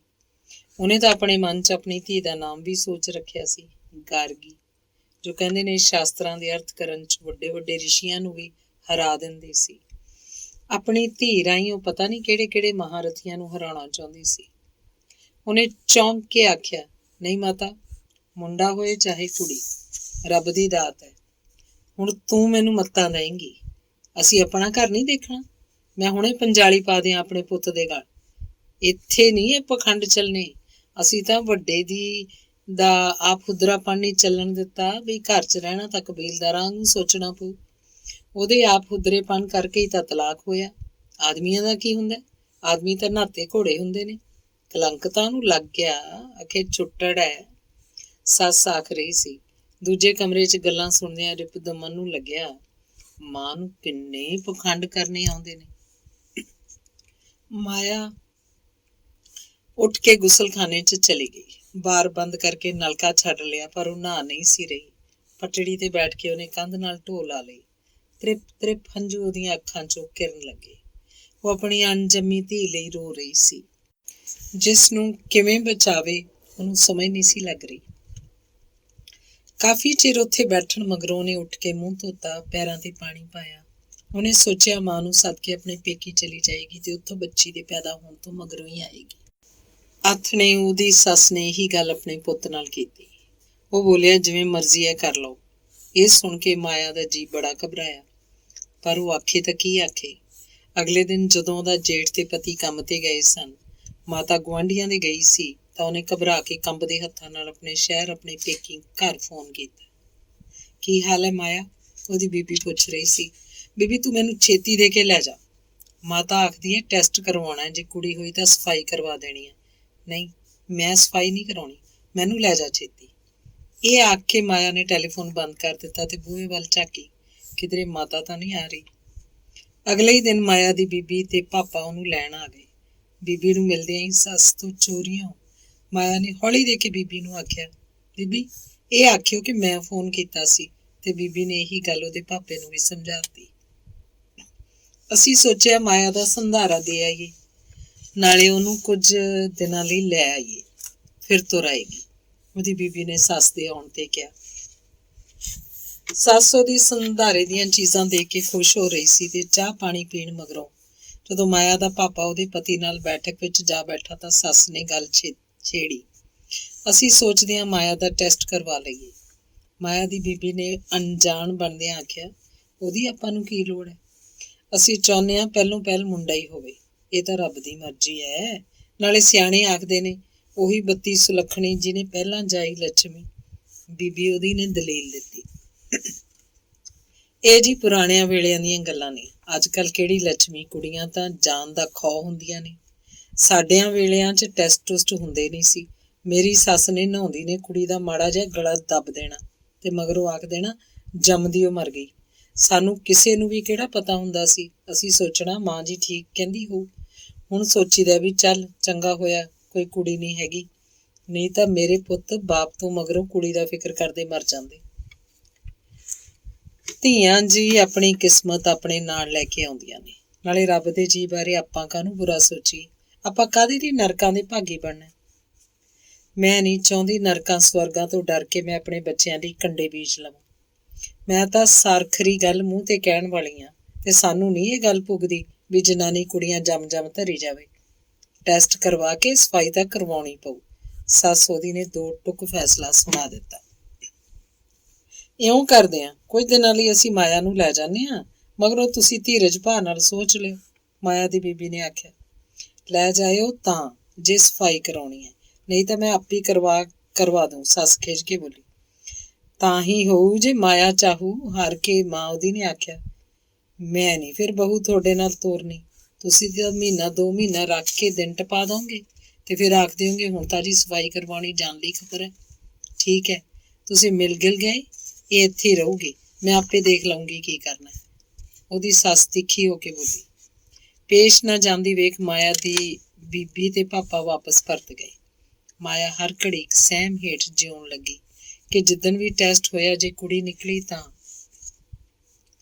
ਸੱਸ ਉਹਦੀ ਨੇ ਜਦੋਂ ਆਪਣੇ ਮੁੰਡੇ ਨਾਲ ਫੇਰ ਗੱਲ ਕੀਤੀ ਤਾਂ ਉਹ ਬੋਲਿਆ, ਸਰਕਾਰ ਇਸ ਗੱਲ ਦੇ ਵਿਰੁੱਧ ਹੈ ਕਿ ਕੁੜੀਆਂ ਮਾਰੀਆਂ ਜਾਣ। ਇਸ ਲਈ ਸਾਰੇ ਹਸਪਤਾਲਾਂ 'ਚ ਇਹ ਹੁਕਮ ਪਹੁੰਚ ਗਿਆ ਹੈ ਕਿ ਭਰੂਣ ਹੱਤਿਆ ਕਰਨ ਵਾਲਿਆਂ ਦੇ ਖਿਲਾਫ ਕਾਰਵਾਈ ਕੀਤੀ ਜਾਏਗੀ। ਪਰ ਮਾਇਆ ਦੀ ਸੱਸ ਨੂੰ ਪਤਾ ਸੀ ਕਿ ਚੋਖੇ ਪੈਸੇ ਲੈ ਕੇ ਚੋਰੀਆਂ ਚਪੋਰੀਆਂ ਸਭ ਕੁਝ ਹੋ ਜਾਂਦਾ ਹੈ, ਪਰ ਪੁੱਛਣ ਤੇ ਕੋਈ ਵੀ ਇਸ ਲਈ ਤਿਆਰ ਨਾ ਹੋਇਆ। ਇੱਕ ਦਿਨ ਉਹਨੇ ਦਿੱਲੀ ਆਪਣੀ ਭੈਣ ਨੂੰ ਫੋਨ ਕੀਤਾ। ਉਹਨੂੰ ਪਤਾ ਸੀ ਦਿੱਲੀ 'ਚ ਉਹਦੀ ਭੈਣ ਕੋਈ ਨਾ ਕੋਈ ਪ੍ਰਬੰਧ ਕਰ ਦੇਗੀ। ਇੱਕ ਦਿਨ ਮਾਇਆ ਦਾ ਜੇਠ ਮਨੋਹਰ ਦੁਪਹਿਰੇ ਹੀ ਦਫ਼ਤਰ ਤੋਂ ਘਰ ਆ ਗਿਆ। ਸ਼ਾਇਦ ਉਹਨੂੰ ਪਤਾ ਸੀ ਕਿ ਮਾਂ ਨੇ ਅੱਜ ਕਿਧਰੇ ਜਾਣਾ। ਉਹਨੇ ਮਾਇਆ ਨੂੰ ਦੱਸਿਆ ਕਿ ਮੇਰੇ ਸਿਰ ਦਰਦ ਹੈ। ਮਾਇਆ ਨੇ ਚਾਹ ਬਣਾਈ, ਨਾਲ ਸਿਰ ਦਰਦ ਦੀ ਗੋਲੀ ਕੱਢ ਕੇ ਦਿੱਤੀ, ਪਰ ਉੱਪਰ ਆਪਣੇ ਕਮਰੇ 'ਚ ਜਾ ਕੇ ਪੈ ਗਿਆ ਸੀ। ਕੁਝ ਚਿਰ ਮਾਇਆ ਸ਼ਸ਼ੋਪੰਚ ਖੜੀ ਸੋਚਦੀ ਰਹੀ, ਚਾਹ ਕਿਹਦੇ ਹੱਥ ਭੇਜੇ। ਫਿਰ ਇਹ ਸੋਚ ਕੇ ਕਿ ਉਹ ਮਲਕ ਦੇ ਕੇ ਚਾਹ ਤੇ ਗੋਲੀ ਰੱਖ ਕੇ ਪਰਤ ਆਏਗੀ, ਉੱਪਰ ਚਲੀ ਗਈ। ਜੇਠ ਨੇ ਉਸ ਵੱਲ ਝਾਕ ਕੇ ਆਖਿਆ, ਜ਼ਰਾ ਸਿਰ ਵੀ ਦਬਾ ਦੇ ਭਾਬੀ। ਮੈਂ ਹੇਠਾਂ ਤੋਂ ਰੁਮਾਲ ਲਿਆ ਦਿੰਦੀ ਹਾਂ, ਤੁਸੀਂ ਸਿਰ ਬੰਨ ਲਓ, ਉਹਨੇ ਪਰਤਦੀ ਨੇ ਕਿਹਾ। ਅੱਛਾ 2 ਮਿੰਟ ਬੈਠ ਕੇ ਗੱਲ ਸੁਣ, ਜੇਠ ਨੇ ਮੰਜੇ ਉੱਪਰ ਬੈਠਦੇ ਨੇ ਆਖਿਆ। ਦੱਸੋ, ਉਹਨੇ ਖੜੀ ਨਹੀਂ ਪੁੱਛਿਆ। ਤੂੰ ਇਸ ਘਰ 'ਚ ਖੁਸ਼ ਨਹੀਂ ਨਾ? ਸਾਡੀ ਮਾਤਾ ਬੜੀ ਡਾਢੀ ਹੈ। ਰਿਪੁਦਮਨ ਨੂੰ ਆਪਣੇ ਤੋਂ ਬਿਨਾਂ ਕਿਸੇ ਦਾ ਖਿਆਲ ਹੀ ਨਹੀਂ। ਮੇਰੀ ਵਾਈਫ ਵੀ ਏਡੀ ਮਾੜੀ ਨਹੀਂ ਸੀ, ਇੱਥੋਂ ਤੰਗ ਹੋ ਕੇ ਚਲੀ ਗਈ। ਤੂੰ ਨਾ ਜਾਈਂ। ਹਮਦਰਦੀ ਦੇ ਬੋਲਾਂ ਨਾਲ ਉਹਦੀਆਂ ਅੱਖਾਂ ਭਰ ਆਈਆਂ, ਪਰ ਉਹਨੇ ਉੱਤਰ ਕੋਈ ਨਾ ਦਿੱਤਾ। ਮੈਂ ਮਾਤਾ ਨੂੰ ਝਿੜਕ ਦਿਆਂਗਾ ਵੀ ਅਗਲੀ ਵੀ ਤੂੰ ਐਵੇਂ ਦੁਖੀ ਕਰਕੇ ਕੱਢਤੀ ਸੀ, ਇਉਂ ਆਪੇ ਠੀਕ ਹੋ ਜਾਊਗੀ। ਤੂੰ ਆਰਾਮ ਨਾਲ ਰਹੀਂ, ਨਾਲੇ ਕੱਪੜੇ ਚੰਗੇ ਪਾ ਕੇ ਰੱਖਿਆ ਕਰ। ਮੈਂ ਇੱਕ ਮੁੰਡੇ ਦਾ ਵੀ ਪਤਾ ਕੀਤਾ ਹੋਇਆ, ਤੇਰੀ ਮਦਦ ਲਈ ਰੱਖ ਲਵਾਂਗੀ, ਆਖਦਾ ਉਹ ਲਗਾਤਾਰ ਮਾਇਆ ਵੱਲ ਝਾਕ ਰਿਹਾ ਸੀ। ਮਾਇਆ ਨੂੰ ਉਹਦੀਆਂ ਗੱਲਾਂ ਚੰਗੀਆਂ ਤਾਂ ਲੱਗੀਆਂ, ਪਰ ਇਹ ਸਮਝ ਨਾ ਲੱਗੀ ਕਿ ਉਹ ਬਾਕੀ ਘਰਦਿਆਂ ਨਾਲੋਂ ਵੱਖਰਾ ਕਿਉਂ ਹੈ। ਜ਼ਰਾ ਕੁ ਰੁਕ ਕੇ ਬੋਲੀ, ਨਹੀਂ ਜੀ ਮੈਂ ਠੀਕ ਹਾਂ, ਤੁਸੀਂ ਕਿਸੇ ਗੱਲ 'ਚ ਕੋਈ ਦਖਲ ਨਾ ਦਿਓ। ਤੈਨੂੰ ਨਹੀਂ ਪਤਾ, ਤੈਨੂੰ ਇਉਂ ਵੇਖ ਕੇ ਮੈਂ ਕਿੰਨਾ ਦੁਖੀ ਹੁੰਦਾ ਰਹਿਣਾ, ਆਖਦਾ ਮੰਜੇ ਤੋਂ ਉੱਠ ਕੇ ਮਾਇਆ ਵੱਲ ਵਧਿਆ। ਮਾਇਆ ਘਬਰਾ ਕੇ ਉਸ ਵੱਲ ਝਾਕੀ ਤੇ ਫਿਰ ਪੌੜੀਆਂ ਉਤਰ ਗਈ। ਹੇਠਾਂ ਤੱਕ ਪਹੁੰਚਦੀ ਨੂੰ ਉਹਨੂੰ ਸਾਹ ਚੜਿਆ ਹੋਇਆ ਸੀ ਤੇ ਬਹੁਤ ਡਰ ਗਈ ਸੀ ਕਿ ਜੇਠ ਉਹਦੇ ਕਿਧਰੇ ਮਗਰ ਹੀ ਨਾ ਆ ਜਾਏ। ਕਾਹਲੀ ਨਾਲ ਗੁਸਲਖਾਨੇ ਦੇ ਅੰਦਰ ਚਲੀ ਗਈ ਤੇ ਅੰਦਰੋਂ ਚਿਟਕਣੀ ਅੜਾ ਲਈ। ਫਿਰ ਲੰਮਾ ਸਾਹ ਲਿਆ ਜਿਵੇਂ ਹੁਣ ਉਹ ਮਹਿਫੂਜ਼ ਹੋਵੇ। ਫਿਰ ਉਹਨੇ 2-3 ਬੁੱਕਾਂ ਪਾਣੀ ਦੀਆਂ ਪੀਤੀਆਂ ਤੇ ਗੁਸਲਖਾਨੇ ਦੇ ਅੰਦਰ ਹੀ ਕੰਧ ਨਾਲ ਢੋ ਲਾ ਕੇ ਪਟੜੀ ਤੇ ਬੈਠ ਗਈ। ਉਹ ਬਹੁਤ ਕੁਝ ਸੋਚਣ ਦੀ ਕੋਸ਼ਿਸ਼ ਕਰ ਰਹੀ ਸੀ, ਪਰ ਉਸ ਤੋਂ ਕੁਝ ਵੀ ਸੋਚਿਆ ਨਹੀਂ ਸੀ ਜਾ ਰਿਹਾ। ਘੰਟਾ ਭਰ ਉਹਨੂੰ ਉੱਥੇ ਬੈਠਿਆਂ ਹੋ ਗਿਆ ਜਦੋਂ ਉਹਦੇ ਜੇਠ ਨੇ ਦਰਵਾਜ਼ਾ ਖੜਕਾਇਆ ਤੇ ਆਵਾਜ਼ਾਂ ਦਿੱਤੀਆਂ, ਮਾਇਆ ਭਾਬੀ, ਮਾਇਆ ਭਾਬੀ। ਉਹ ਨਾ ਬੋਲੀ ਤੇ ਨਾ ਹੀ ਦਰਵਾਜ਼ਾ ਖੋਲ੍ਹਿਆ। ਇੰਨੇ ਨੂੰ ਉਹਦੀ ਸੱਸ ਆ ਗਈ। ਕੀ ਗੱਲ? ਉਹਦੇ ਪੁੱਤਰ ਨੇ ਪੁੱਛਿਆ। ਸਿਰ ਦਰਦ ਨਾਲ ਮੇਰਾ ਸਿਰ ਫਟਿਆ ਜਾ ਰਿਹਾ। ਮੈਂ ਆਖਿਆ ਭਾਬੀ ਚਾਹ ਬਣਾ ਦੇ। ਆਖਣ ਲੱਗੀ ਬਸ 2 ਮਿੰਟ 'ਚ ਨਹਾ ਕੇ ਬਣਾਉਣੀ ਹੈ। ਘੰਟਾ ਹੋ ਗਿਆ ਮੈਨੂੰ ਉਡੀਕਦੇ ਨੂੰ, ਆਪ ਅੰਦਰ ਵੜੀ ਬੈਠੀ ਹੈ। ਸੱਸ ਇੱਕਦਮ ਲੋਹੀ ਲਾਖੀ ਹੋ ਗਈ। ਇਸ ਹਰਾਮਜ਼ਾਦੀ ਦੀ ਇਹ ਹਿੰਮਤ, ਮੁੰਡਾ ਚਾਹ ਨੂੰ ਆਖੇ ਤੇ ਨਹਾਉਣ ਬੈਠ ਜਾਏ। ਮਾਂ ਹੁੰਦੀ ਤਾਂ ਕੋਈ ਲੱਖਣ ਦਿੱਤਾ ਹੁੰਦਾ। ਮਤਰੇਈ ਨੇ ਤਾਂ ਆਪਣੇ ਗਲੋਂ ਲਾਹ ਕੇ ਸਾਡੇ ਗਲ ਪਾਤੀ ਹੈ। ਆਉਣ ਦੇ ਹੱਥ ਨੇ ਰਿਪਦਮਨ ਨੂੰ ਕਰਵਾਉਣੀ ਹੈ ਇਹਦੀ ਖਾਤਰ। ਸਾਡੀ ਕਿਸਮਤ ਹੀ ਮਾੜੀ ਹੈ, ਇਹੋ ਜਿਹੀਆਂ ਸਾਡੇ ਲਈ ਧਰੀਆਂ ਪਈਆਂ ਸੀ। ਆਖਦੀ ਬੁੜਬੁੜ ਕਰਦੀ ਸੱਸ ਚਾਹ ਬਣਾਉਣ ਲੱਗ ਪਈ। ਗੁਸਲਖਾਨੇ 'ਚ ਬੈਠੀ ਸਭ ਕੁਝ ਸੁਣ ਰਹੀ ਮਾਇਆ ਨੂੰ ਹਿੰਮਤ ਨਹੀਂ ਸੀ ਪੈ ਰਹੀ ਕਿ ਦਰਵਾਜ਼ਾ ਖੋਲ੍ਹ ਕੇ ਬਾਹਰ ਆ ਜਾਏ। ਉਹਦਾ ਸਾਹ ਚੜ੍ਹਿਆ ਹੋਇਆ ਸੀ ਤੇ ਦਿਲ ਧੱਕ ਧੱਕ ਕਰ ਰਿਹਾ ਸੀ ਤੇ ਉਹ ਸੋਚ ਰਹੀ ਸੀ, ਆਥਣੇ ਉਹ ਵੀ ਪਤਾ ਨਹੀਂ ਕੀ ਆਖਣ। ਅੰਗ ਪੰਜਵਾਂ। ਉਹੀ ਗੱਲ ਹੋਈ ਜਿਹਦਾ ਮਾਇਆ ਨੂੰ ਡਰ ਸੀ। ਆਥਣੇ ਜਦੋਂ ਉਹਦਾ ਪਤੀ ਰੋਟੀ ਖਾ ਚੁੱਕਿਆ ਤਾਂ ਮਾਤਾ ਚਿੱਠੀ ਫੜਾਉਣ ਦੇ ਬਹਾਨੇ ਉਹਦੇ ਕੋਲ ਆ ਬੈਠੀ। 2-4 ਇੱਧਰ ਉੱਧਰ ਦੀਆਂ ਗੱਲਾਂ ਕਰਨ ਮਗਰੋਂ ਆਖਣ ਲੱਗੀ, ਇਸ ਮਾਇਆ ਦੇ ਵੀ ਹੁਣ ਖੰਭ ਨਿਕਲਦੇ ਆਉਂਦੇ ਨਹੀਂ। ਮੈਂ ਹਾਕਾਂ ਮਾਰੀ ਜਾਵਾਂਗੀ, ਜੀ ਕਰੇ ਤਾਂ ਸੁਣ ਲਊਗੀ, ਨਾ ਜੀ ਕਰੇ ਤਾਂ ਬੋਲਦੀ ਨਹੀਂ, ਵੀ ਪਈ ਕੁੱਤੀ ਭੌਂਕੀ ਜਾਵੇ। ਮੇਰਾ ਤਾਂ ਉਹ ਜਾਣੋ, ਅੱਜ ਮਨੋਹਰ ਸਾਜਰੇ ਦਫ਼ਤਰ ਤੋਂ ਆ ਗਿਆ, ਸਿਰ ਦੁਖਦਾ ਸੀ। ਮੈਂ ਅੱਗ ਲੱਗਣੀ ਸ਼ਕੁੰਤਲਾ ਦੇ ਘਰ ਉਹਦੇ ਭਾਈ ਦਾ ਅਫਸੋਸ ਕਰਨ ਗਈ ਹੋਈ ਸੀ। ਕੀ ਹੋਇਆ ਸ਼ਕੁੰਤਲਾ ਚਾਚੀ ਦੇ ਭਾਈ ਨੂੰ? ਰਿਪੁਦਮਨ ਨੇ ਚੌਂਕ ਕੇ ਪੁੱਛਿਆ। ਉਹ ਹੋਣਾ ਕੀ ਸੀ, ਮੋਟਰਸਾਈਕਲ ਤੇ ਜਾਂਦਾ ਸੀ, ਕਿਸੇ ਕਾਰ ਨਾਲ ਟੱਕਰ ਹੋ ਗਈ। ਦੁਨੀਆ ਨੂੰ ਖਬਰ ਨਹੀਂ ਕੀ ਲੋੜਾ ਵਧਿਆ, ਕਿਸੇ ਨੂੰ ਚੈਨ ਹੀ ਨਹੀਂ। ਉਹ ਤੋਂ ਮੂਹਰੇ ਨੱਠਦਾ, ਉਹ ਤੋਂ ਮੂਹਰੇ ਗਾਹਾਂ ਜਾ ਕੇ ਜਿਵੇਂ ਸ਼ਾਂਤ ਤੇ ਬੈਠਣਾ ਹੋਵੇ। ਬਈ ਜੈ ਖਾਣੇ ਹੋ, ਅੱਧਾ ਘੰਟਾ ਮਗਰੋਂ ਵਗ ਜਾਓਗੇ, ਪਹਿਲਾਂ ਜਾ ਕੇ ਕੀ ਤੁਸੀਂ ਤਾਰੇ ਤੋੜ ਲਿਆਓਗੇ? ਨਿੱਤ ਕੋਈ ਨਾ ਕੋਈ ਐਕਸੀਡੈਂਟ 'ਚ ਮਰਿਆ ਸੁਣੀਂਦਾ। ਦੁਨੀਆ ਨੇ ਕਿਸੇ ਨਾ ਕਿਸੇ ਬਹਾਨੇ ਖਤਮ ਵੀ ਤਾਂ ਹੋਣਾ ਹੁੰਦਾ। ਪਾਪ ਹੀ ਇੰਨੇ ਵੱਧ ਗਏ ਨੇ। ਫਿਰ ਆਪ ਹੀ ਮਾਤਾ ਆਖਣ ਲੱਗੀ, ਜਦੋਂ ਮੈਂ ਮੁੜ ਕੇ ਘਰ ਆਈ ਤਾਂ ਮਨੋਹਰ ਰੋਣ ਹਾਕਾ ਹੋ ਕੇ ਬੈਠਾ ਸੀ। ਕਹਿੰਦਾ ਮਾਇਆ ਭਾਬੀ ਨੂੰ ਚਾਹ ਬਣਾ ਦੇਣ ਨੂੰ ਆਖਿਆ ਸੀ, ਗੋਲੀ ਲੈਣੀ ਹੈ। ਆਖਦੀ ਸੀ ਹੁਣੇ ਨਹਾ ਕੇ ਬਣਾ ਦਿੰਦੀ ਹਾਂ। ਘੰਟੇ ਭਰ ਤੋਂ ਬੈਠਾ ਉਡੀਕਦਾ, ਗੁਸਲਖਾਨੇ 'ਚ ਹੀ ਵੜੀ ਬੈਠੀ ਹੈ। ਮੈਂ ਵੀ ਦਰਵਾਜ਼ਾ ਖੜਕਾਇਆ, ਨਾ ਪਾਣੀ ਖੜਕ ਰਿਹਾ ਸੀ, ਨਾ ਧੋ ਰਹੀ ਸੀ, ਬਸ ਬਹਾਨਾ ਬਣਾ ਕੇ ਅੰਦਰ ਵੜ ਕੇ ਬੈਠ ਗਈ। ਮੈਂ ਮੁੰਡੇ ਨੂੰ ਚਾਹ ਬਣਾ ਕੇ ਦਿੱਤੀ, ਮੱਥੇ ਤੇ ਬਾਮ ਲਾਈ, ਉਹ ਅਜੇ ਵੀ ਅੰਦਰੇ ਵੜੀ ਬੈਠੀ ਹੈ। ਚੋਖਾ ਚਿਰ ਮਗਰੋਂ ਹੌਲੀ ਹੌਲੀ ਆਪਣੀ ਮਰਜ਼ੀ ਨਾਲ ਬਾਹਰ ਨਿਕਲੀ।